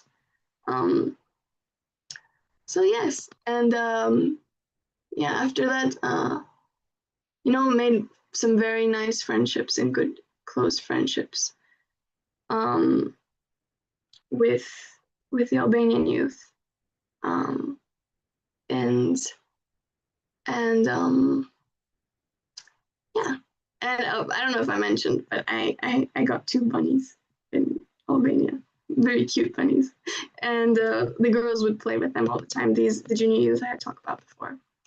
Um, so yeah, and then after that came back, week passed, and I think um, like yeah, I've said I think all about Albania, and yeah, I went from Albania then to Germany now recently, like literally like a week ago, and I was in Germany and I was visiting my father, my biological father, and my little sister. She's 10 years old, and her mother, she is this lovely, lovely woman. And I remember my grandfather, he had sent me a message saying, "This girl is your responsibility now." And I was like, "Oh God," because you know my father's my biological father's family is not Baha'i. He's not Baha'i, and you know, it's very interesting. I I'm still searching where she can go to a junior youth group or something like this, but I feel like after learning so much about the junior youth, about the institute process, about the Baha'i faith, um, after all of this, like going to Germany and seeing my family there and seeing my little sister, was necessary that I went through all that before I met them, before I met my sister, before I was with her. And we're besties now. I mean, like, honestly, we love each other so much. And, you know, yeah, it was very nice. And there for 1 week and a half. And I learned how to ride a bike. I didn't know how to ride a bike. Uh, yeah, so, yeah. And after that, back here in Grand Canary, and I'm so happy, and I feel so blessed to be here. I am dying of joy. Like you have no idea. Like I'm exploding of joy being here. Like I could not be more thankful, and I love it so much, and I love the people here, and I love the woman I'm living with. Um, I'm like, the moment I arrived, I was like, I'm gonna cook for her every single day, and I'm gonna be with her every single day, and I'm gonna take care of her because she's her name is Ana Sancho, and she's always serving. She never stops. Like she's in the National Assembly, and she's in the Social Action, and she's in the Institute, and she's this and she's that, and she's all these different things. And I was like, okay, I'm really gonna try to take care of her. And I love her a lot. I already know her a lot because she's my very close friend of my auntie's. And yeah, so trying my best at that. And right now we are doing the mural for the Institute Center, Institute Center of Capacitation. Well, yeah, Institute Center. We're starting to make, we're basically going to represent the Institute process through a native tree that is called a drago. And it's this beautiful tree that opens at the top like this. And in the middle, we're going to put stairs that are spiraling up that represent the path of service that we go through. And then the tree kind of opens, and each one of these branches is one way that we serve, because each person has their own way of serving. So, someone cooks as their service, another person is an animator, another person is a mother, another person is I don't know, part of an institution. But the representation is like each person has their own way of serving and their own part in the whole plan. But at the end, we all acquire the same fruits. So these branches reach to the top, and there's going to be the leaves and the fruits, and they're going to be little people that are picking up the fruits. And all around the Canary houses and the beaches and the people playing songs. Hopefully we will be able to finish it before I leave. I really want to see the finished product. But right now we're drawing it, and we're going to paint it in a few days, hopefully, and be approved. And yeah. Okay, great. Thank you so much, Sophie. It was wonderful presentation. I personally really enjoyed it, especially all your tests and difficulties and how you overcame that, and all the victories that resulted from steadfastness that you presented, and it's wonderful. It reminded me of a quote that Shoghi Effendi made of Abdul Baha about calamities and difficulties, of how it makes you grow spiritually. He quotes Abdul Baha as saying that I was born with calamity. I drank milk from the bosom of calamity. I grew up in calamity. I matured in calamity. I became young in calamity, and I grew old in calamity. And how sweet is calamity in the path of God.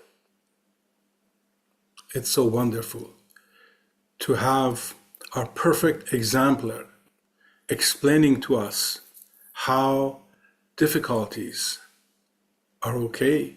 We grow out of them and we become a stronger person out of this. So these tests and difficulties are for us to grow. Thank you so much. And now we are going to have Sophie play guitar for us. Right, Sophie? Yes. Oh, wonderful. Okay, please explain what are you going to play and what song or piece, and then we'll take it from there. Okay. First, there's Can I do two? Sure. Okay, wait, Go my ahead. voice is, when I get a little bit nervous, my voice kind of leaves. So sorry if my voice leaves while I'm That's singing. okay. So the first song is prayer for youth, and it's in Spanish. And yes, okay, so it's prayer for youth. And the second one is the one I've been talking about all of this time. That we sing it. We sang it in Uruguay. We sang it in Argentina, in Gran Canary. Obviously, it's from Gran Canary. It's called El Amor, which is the love, basically. Um, and yeah, this is like, I feel like a lot of people around the world sing this, and it's very nice and lovely. Okay.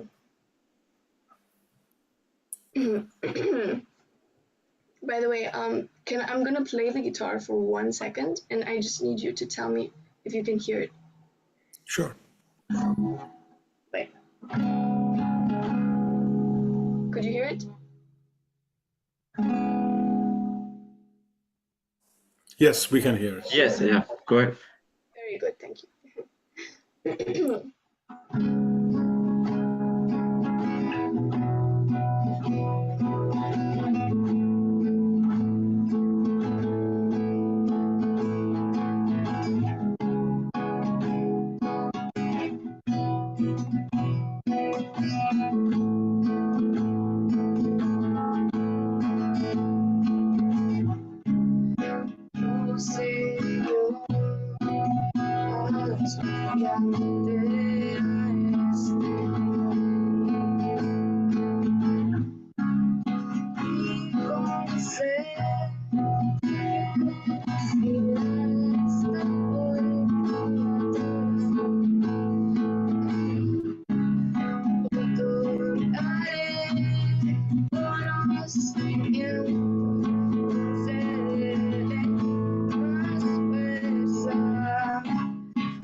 Thank you so much, Sophie.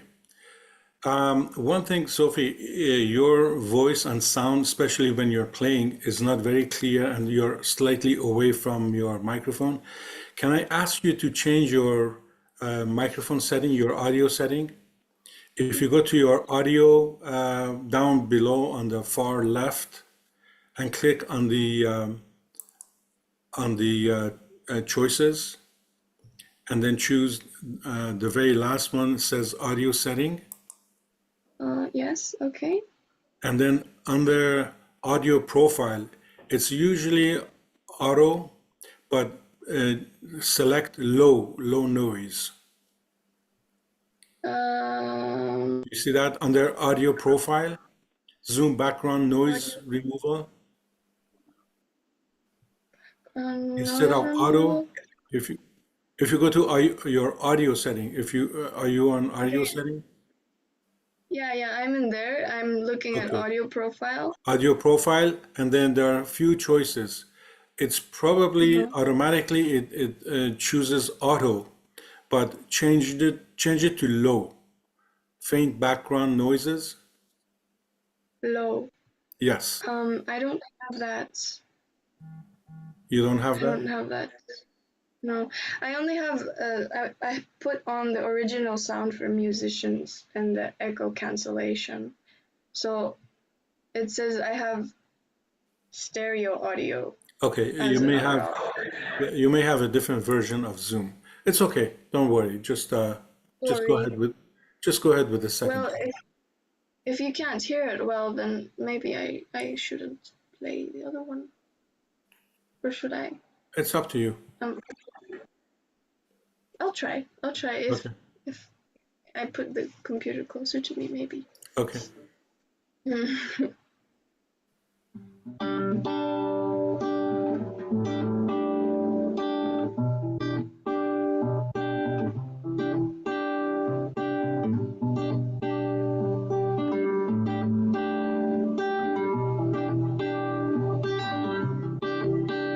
El amor, la vida, a los que no la tienen. El amor enciende, me llama el corazón dorado. El amor concede esperanza a los desesperados y alegra las almas, y alegra las almas de los que me gustan.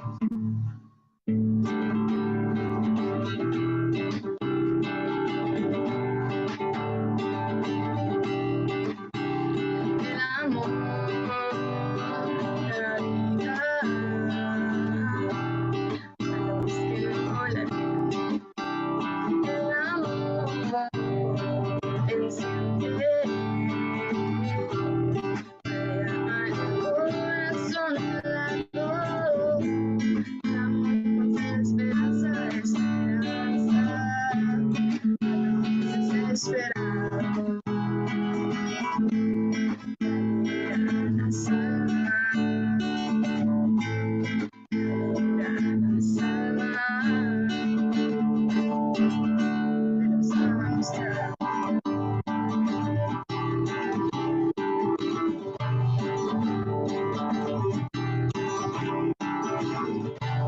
No existe poder mayor que el amor. No existe poder mayor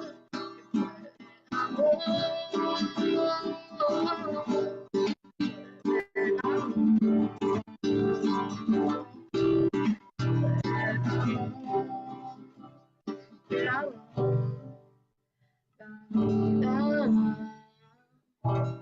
A los que no la tienen.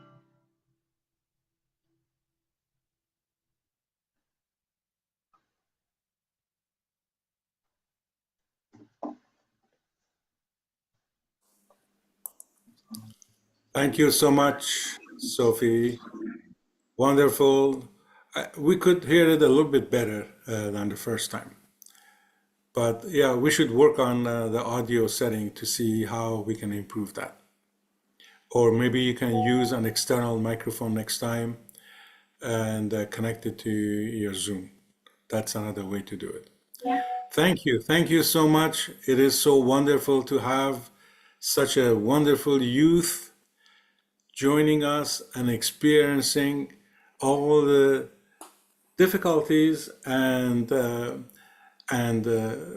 all the challenges that you have from the very early age until now, and how you have overcome that. That is a great example of how the rest of us can cope with that and grow out of all this. It is wonderful. Thank you. Thank you so much. I have so many comments that's coming through the chat saying that this is wonderful. They really enjoyed it. They're going to share it with all their friends. We appreciate all your effort to come here from far distance, and thank you so much again. So friends, we are a little bit out of time, but if there are some quick questions, very quick questions, less than a minute, we can maybe take one or two questions if people have.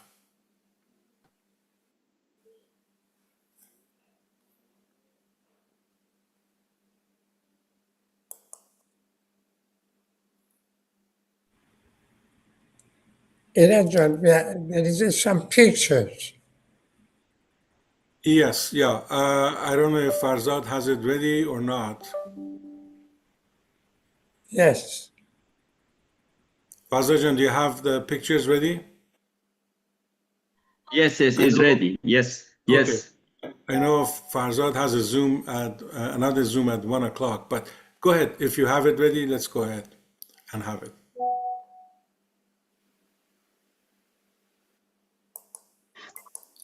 Sophie, would you like to explain these pictures whenever you want? Well, this is me as a baby. I think I was in New Zealand. Yeah, no, it was a photo shoot when I was a baby. I think, yeah, you can pass the photo. Farzad? You can go to the next one. I think this was me in the US in a children's class, maybe, I think. Yeah, I was like about 5 years old or 4. We can go to the next one.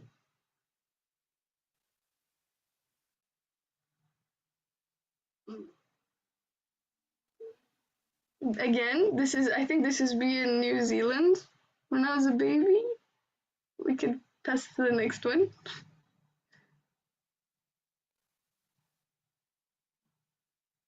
Oh, this was in Uruguay. I think it was yeah, I think it was in Uruguay when my parents were about to get married, and my grandfather came to visit us in Uruguay, and I was very happy that all my family came to visit.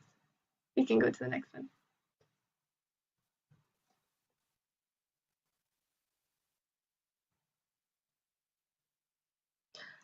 This was a school picture. Yeah, I remember I was very nervous that day, and I didn't know how to smile because everyone told me I had a fake smile. So you can see the the fake smile. I mean, like, it's a very nice picture, but it was very funny because I remember when I was taking the picture. We can pass to the next one. Oh, this one's in Finland. I remember I had arrived. And I saw that guitar, and it was a very nice, very good friend of mine, and I was like, oh my god, that's his guitar, it's such a cool guitar, and I started playing it, and yeah, my auntie took that picture. We can pass to the next one.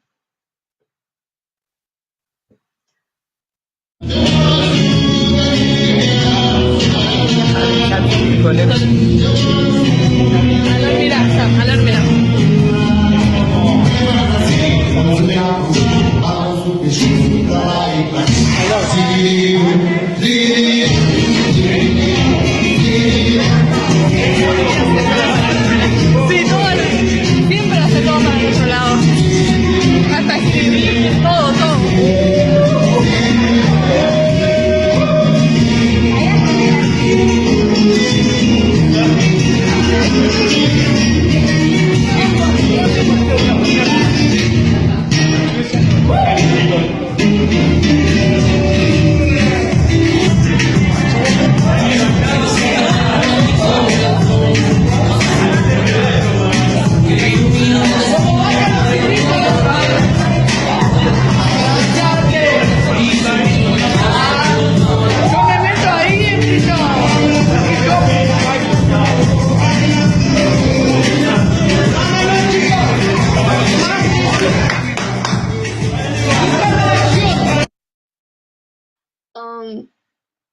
that was when my parents got married. They had like a dance thing after the whole marriage part, you know. This was in Grand Canary. The one that was next, the one there, that was Grand Canary. Her name is Chloe, and I love her very much. And I used to take care of her once in a while. The first time I came to Grand Canary, and we had gone out to a village that was up in the mountains of Grand Canary. And I was so happy I could be with her. And actually, the clip that she has in her hair is one that I lended her.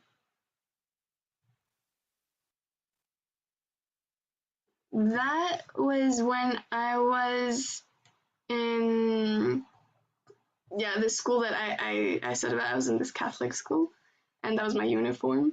And I think, and we had moved to this house, I think recently. And yeah, I was about, it looks like I was like 11 or 10, 11 maybe. We can go to the next one.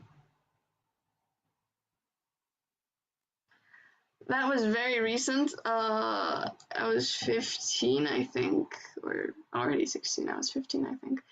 And we were in a summer school in, I don't remember what's the name of the certain city, but I was in a summer school with some friends of mine in Colombia.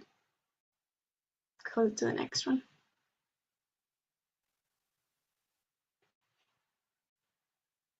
Still summer school, yes. That's the same, from the same place.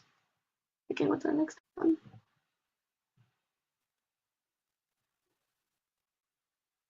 Oh, that's Brady. That's the girl I was talking about. This is my friend. She's that's at the temple, and right before I left. And that's my little brother that he's next to me right there, little tiny boy. Now he's quite taller and bigger, but there he was a little tiny boy. And yes, at the temple in Valle del Cauca. That is summer school. We did a dancing presentation with my mom and this other friend of ours from Colombia.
This was in Argentina for the summer school.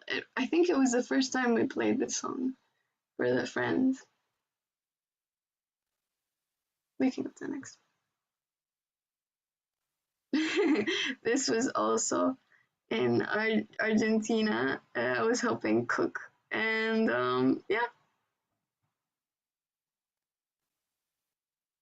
we can go to the next.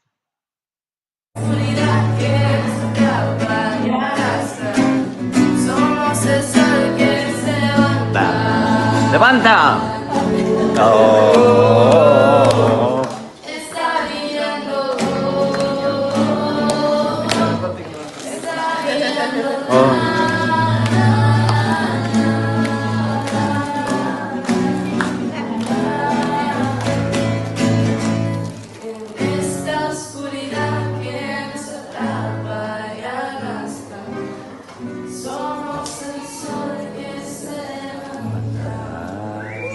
¡Bravo! ¡Bravo, aplauso!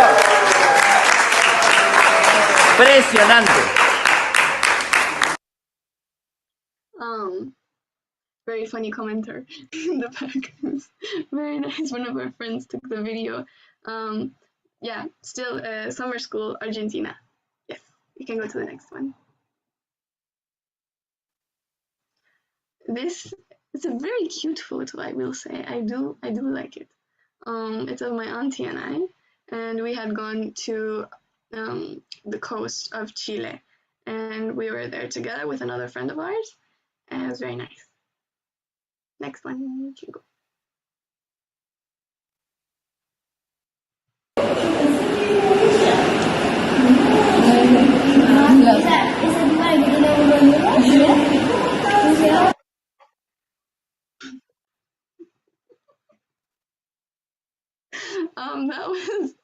That was in the Argentina summer school, and the one before that. Okay, the raining one was Argentina summer school with our friends. We were in the middle of the rain, running around. And the one before this picture, of me like presenting some plants, is when our Finnish friends were there, and we were showing them the new plantations that they were going to start for the social action in Gran Canary. This photo is when I turned 15 years old, and I remember, I think it was, it was my birthday, and we were in one of the institute kind of centers, and yeah, this is the picture. This is in Albania, about less than a month since we had arrived, maybe, and the counselor came to visit us.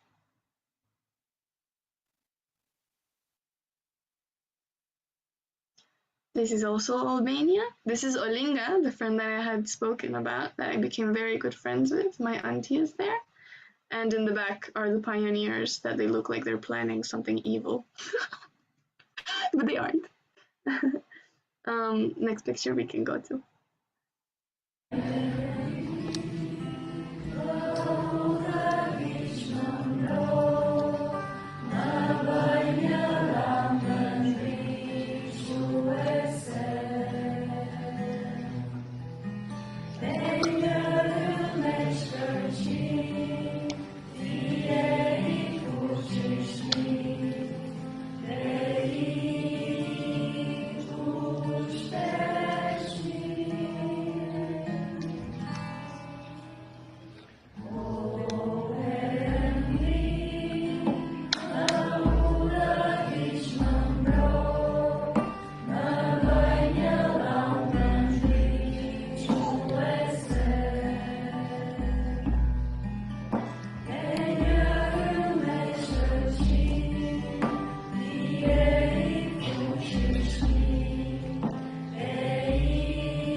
this is in the Romania Youth Conference, Eastern Europe Youth Conference, and actually the one that is playing the I think it's a djembe is the counselor.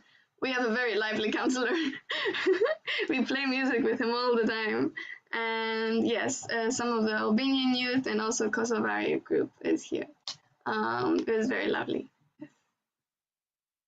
Oh, and by the way, the first song, O Perendi, is Oh God, guide me, protect me, make of me a shining lamp and a brilliant star.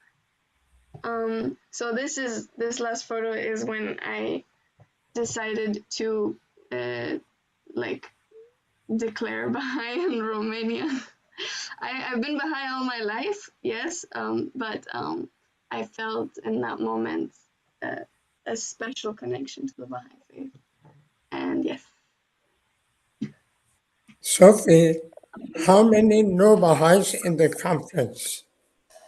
Oof, I don't know exactly, but I would say it was more than 50% or 50% of, yeah, quite a lot of youth were not Baha'is, but they all seemed Baha'is. Sophie, there's a question in the chat. They want to know what is the name of your school and what grade you are in. Oh, well, the thing is, my school is in Spanish. It's from Colombia, and it's the name of it's called Gimnasio algo, but it's in Spanish. That's the thing. I'm in 10th grade, and 11th grade is the last year in Colombia, so it has 1 year less than all of the other countries. Yes, so I could search the name of the school, but I think since it's in Spanish, That's okay. No problem. Yes. Yeah, John. Yes. The parents are already here in Zoom, and the Auntie Caroline is in the Zoom. You can Oh, appreciate. yes. Yeah, Sophie's parents are here, and Sophie's aunt Caroline is also here present with us in this Zoom. So welcome, and you are so lucky to have such a child. We are proud of you and your daughter. Thank you so much. This is wonderful. Let's spotlight everyone.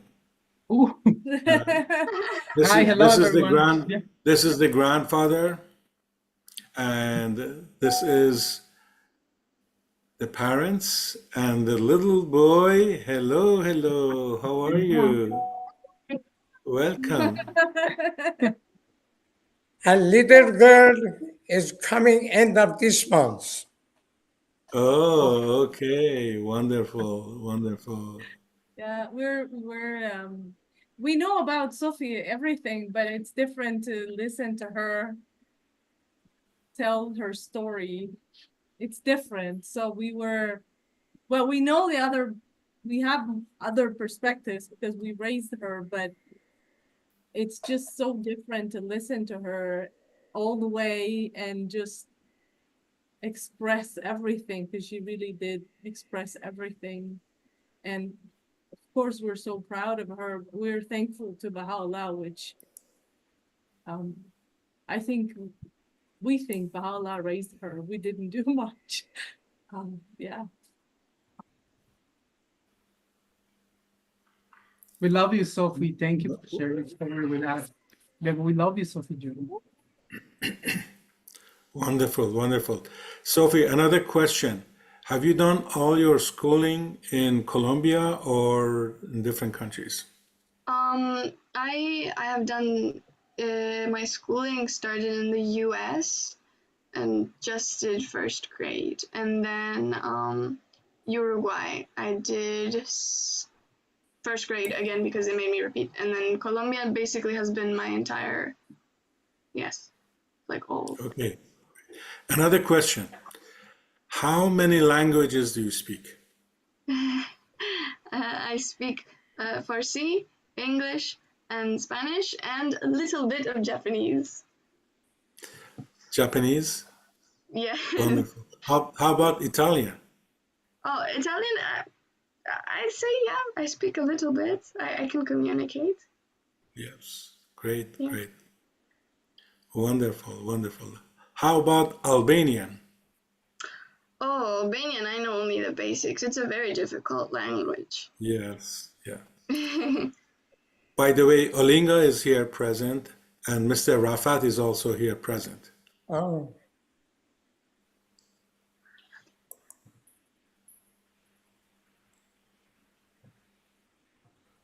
And yes, Alapa, it's a joy to be with you, friends, and it's a joy to see Sophie after such a time. Thank you very much.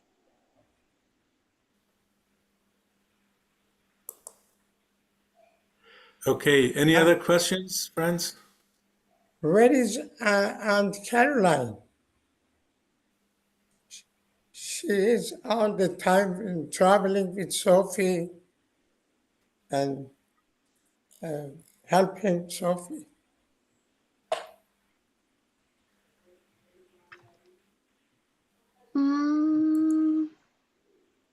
I don't think she's here.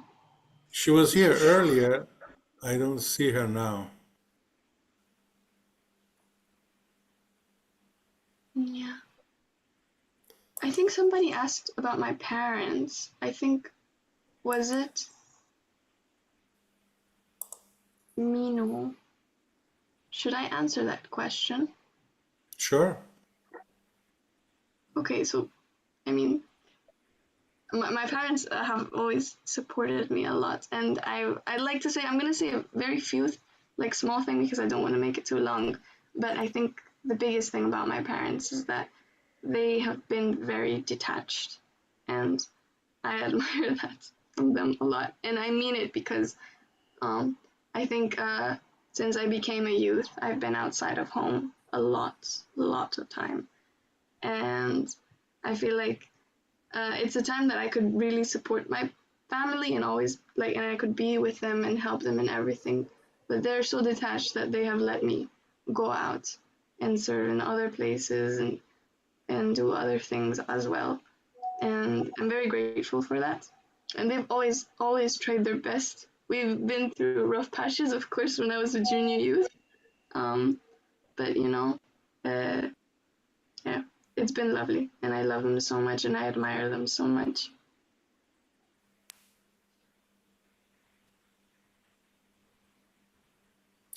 Okay. Any other questions from anyone? I have a question, Sophie, in Spanish. Are you ready, Right. Sophie? Oh, okay. ¿Cómo se llama amor de papá?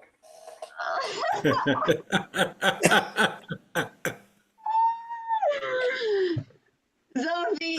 And the translation in English is, how do you say love of daddy? She didn't respond. Allez, Gustav? So what is the response? It's Sophie.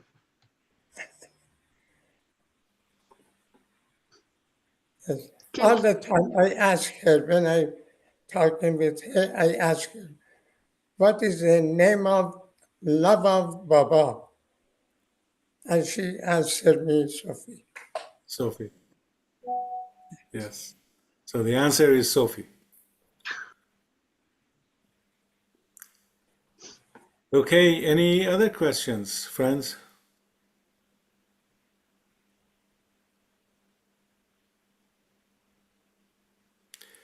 Okay, I guess there are no questions. Again, thank you so much, dear Sophie, for your presence and your presentations and sharing all your experiences with us.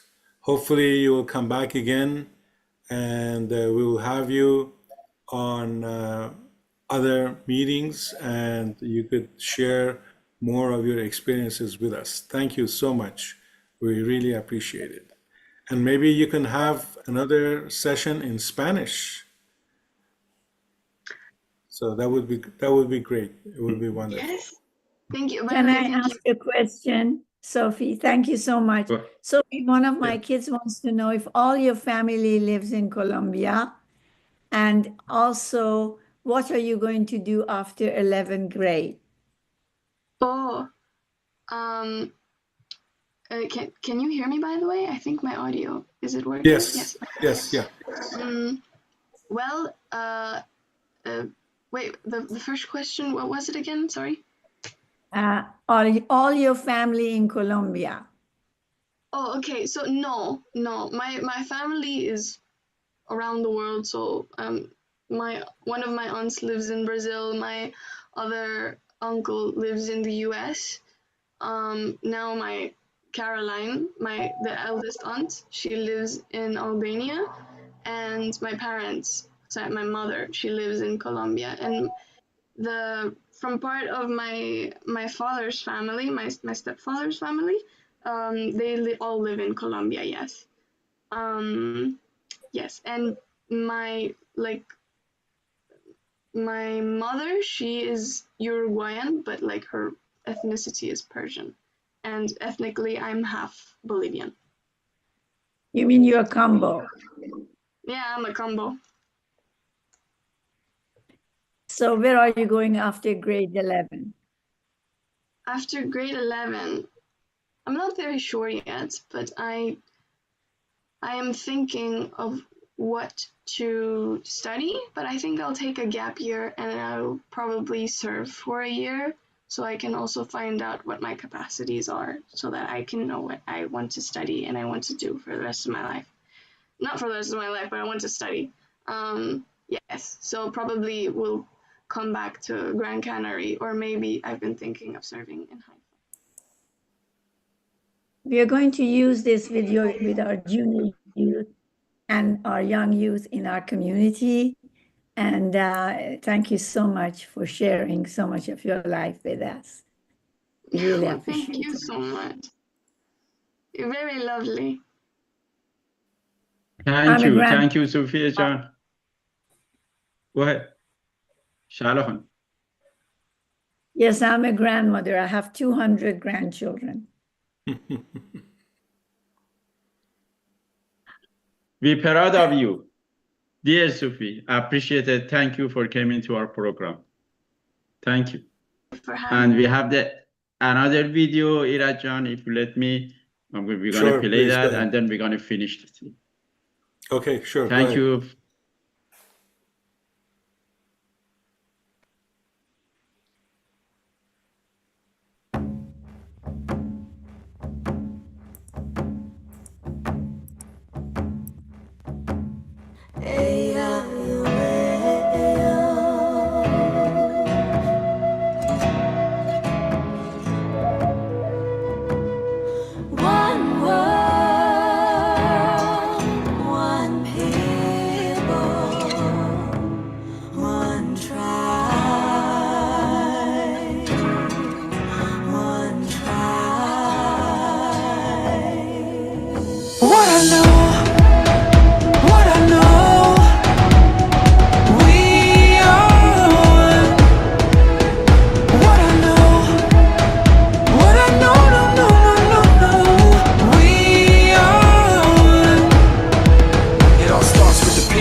We stand all together, one voice saying yes we can. Each one, reach one till we pull ourselves up, cause we all one fam. From the rest to the block, to the Perry, to the rock, we connect that love. Cause the people with power feel the power of the people when we stand as one. I got you stuck off the realness. We be indigenous, you heard of us. Max Heaven, the murderer, spreading the love with the water and earth. And the stand against hate, gotta know what the purpose is. We rise, the climate is changing. Signs of the times, it's time to start praying. Pray for the world and community. Prayers are more powerful when we're in unity. What I know, we are one. What I know, no, we are one. day, hungry for a change, new path to take. Can't stay the same, it's been too long. Pointing out who's right or wrong, can you hear me out? All we need is a little bit of love. Take time to heal and it starts with us. Hand in hand, I put my trust. In one world, reunite, it's a must. Hold on to hope, we can overload. We can break the code with a single note. Sing out for the world to hear that our time is now, no more for tears. I looked into my son's eyes, a new day in a new light. Lift the veil and dwell so peaceful. Come together, one world, one people. What I know, we are one. What I know, what I know, no, no, no, no, no. We are one. 'Cause who you are is who I am. We all bleed the same blood, yeah. Hey. We all bleed the same blood, yeah. We got beautiful differences, let me give you a peek. Over 500 tribes, but we all unique. And if we could not compete to eat, nothing could beat us. Jealousy is more dangerous than diabetes. See this unity? Imagine what it looked like. You would think we would do whatever it took, right? I would do anything for this good life. We could do anything if we unite. Young native, you are my savior. Say your prayer for our inspiration. From the block to your reservation. Any color, all my relations. From the basement, worldwide invasion. Every day we're painting our faces. Fighting back but learning our language. Dancing our dances, saying our prayers. What I know, we are one.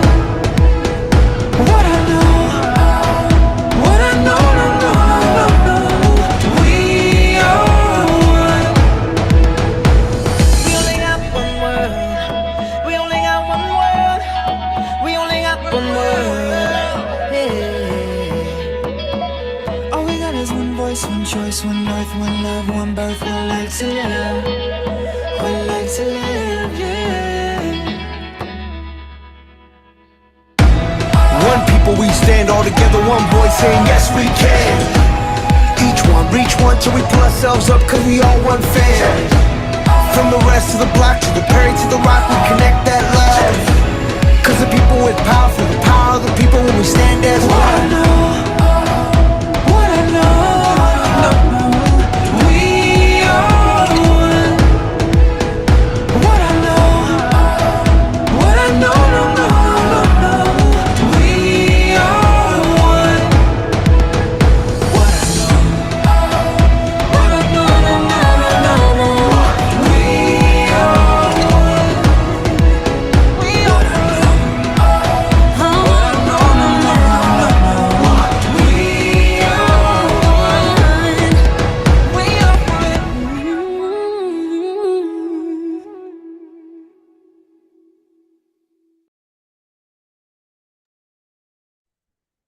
And thank you, Faram Kamal John, for choosing this nice movie. And I appreciate it. Mr. Mustafi.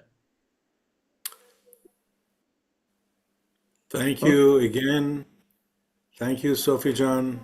It was a wonderful presentation. We all enjoyed it. There were so many wonderful comments that came from everyone in the chat and also in different media. There were so many comments that came. We really appreciate your time and wish you the best of luck. Please come and visit our part of the world too. Since you've been traveling all around the world, you are more than welcome to come to the US and Canada and other parts of the world where people are interested to see you personally and share experiences with you. That's wonderful. Really, really appreciate the whole effort that you put together and the process that you have gone through and shared all that with us. And we are proud of our dear friend Kamal, your grandpa, who has raised such a beautiful family, daughters and son and granddaughters and grandsons. Thank you so much. Okay, have a wonderful time. And until the next program, Next Saturday. we'll see all of you soon. Take care and bye. Have a good day.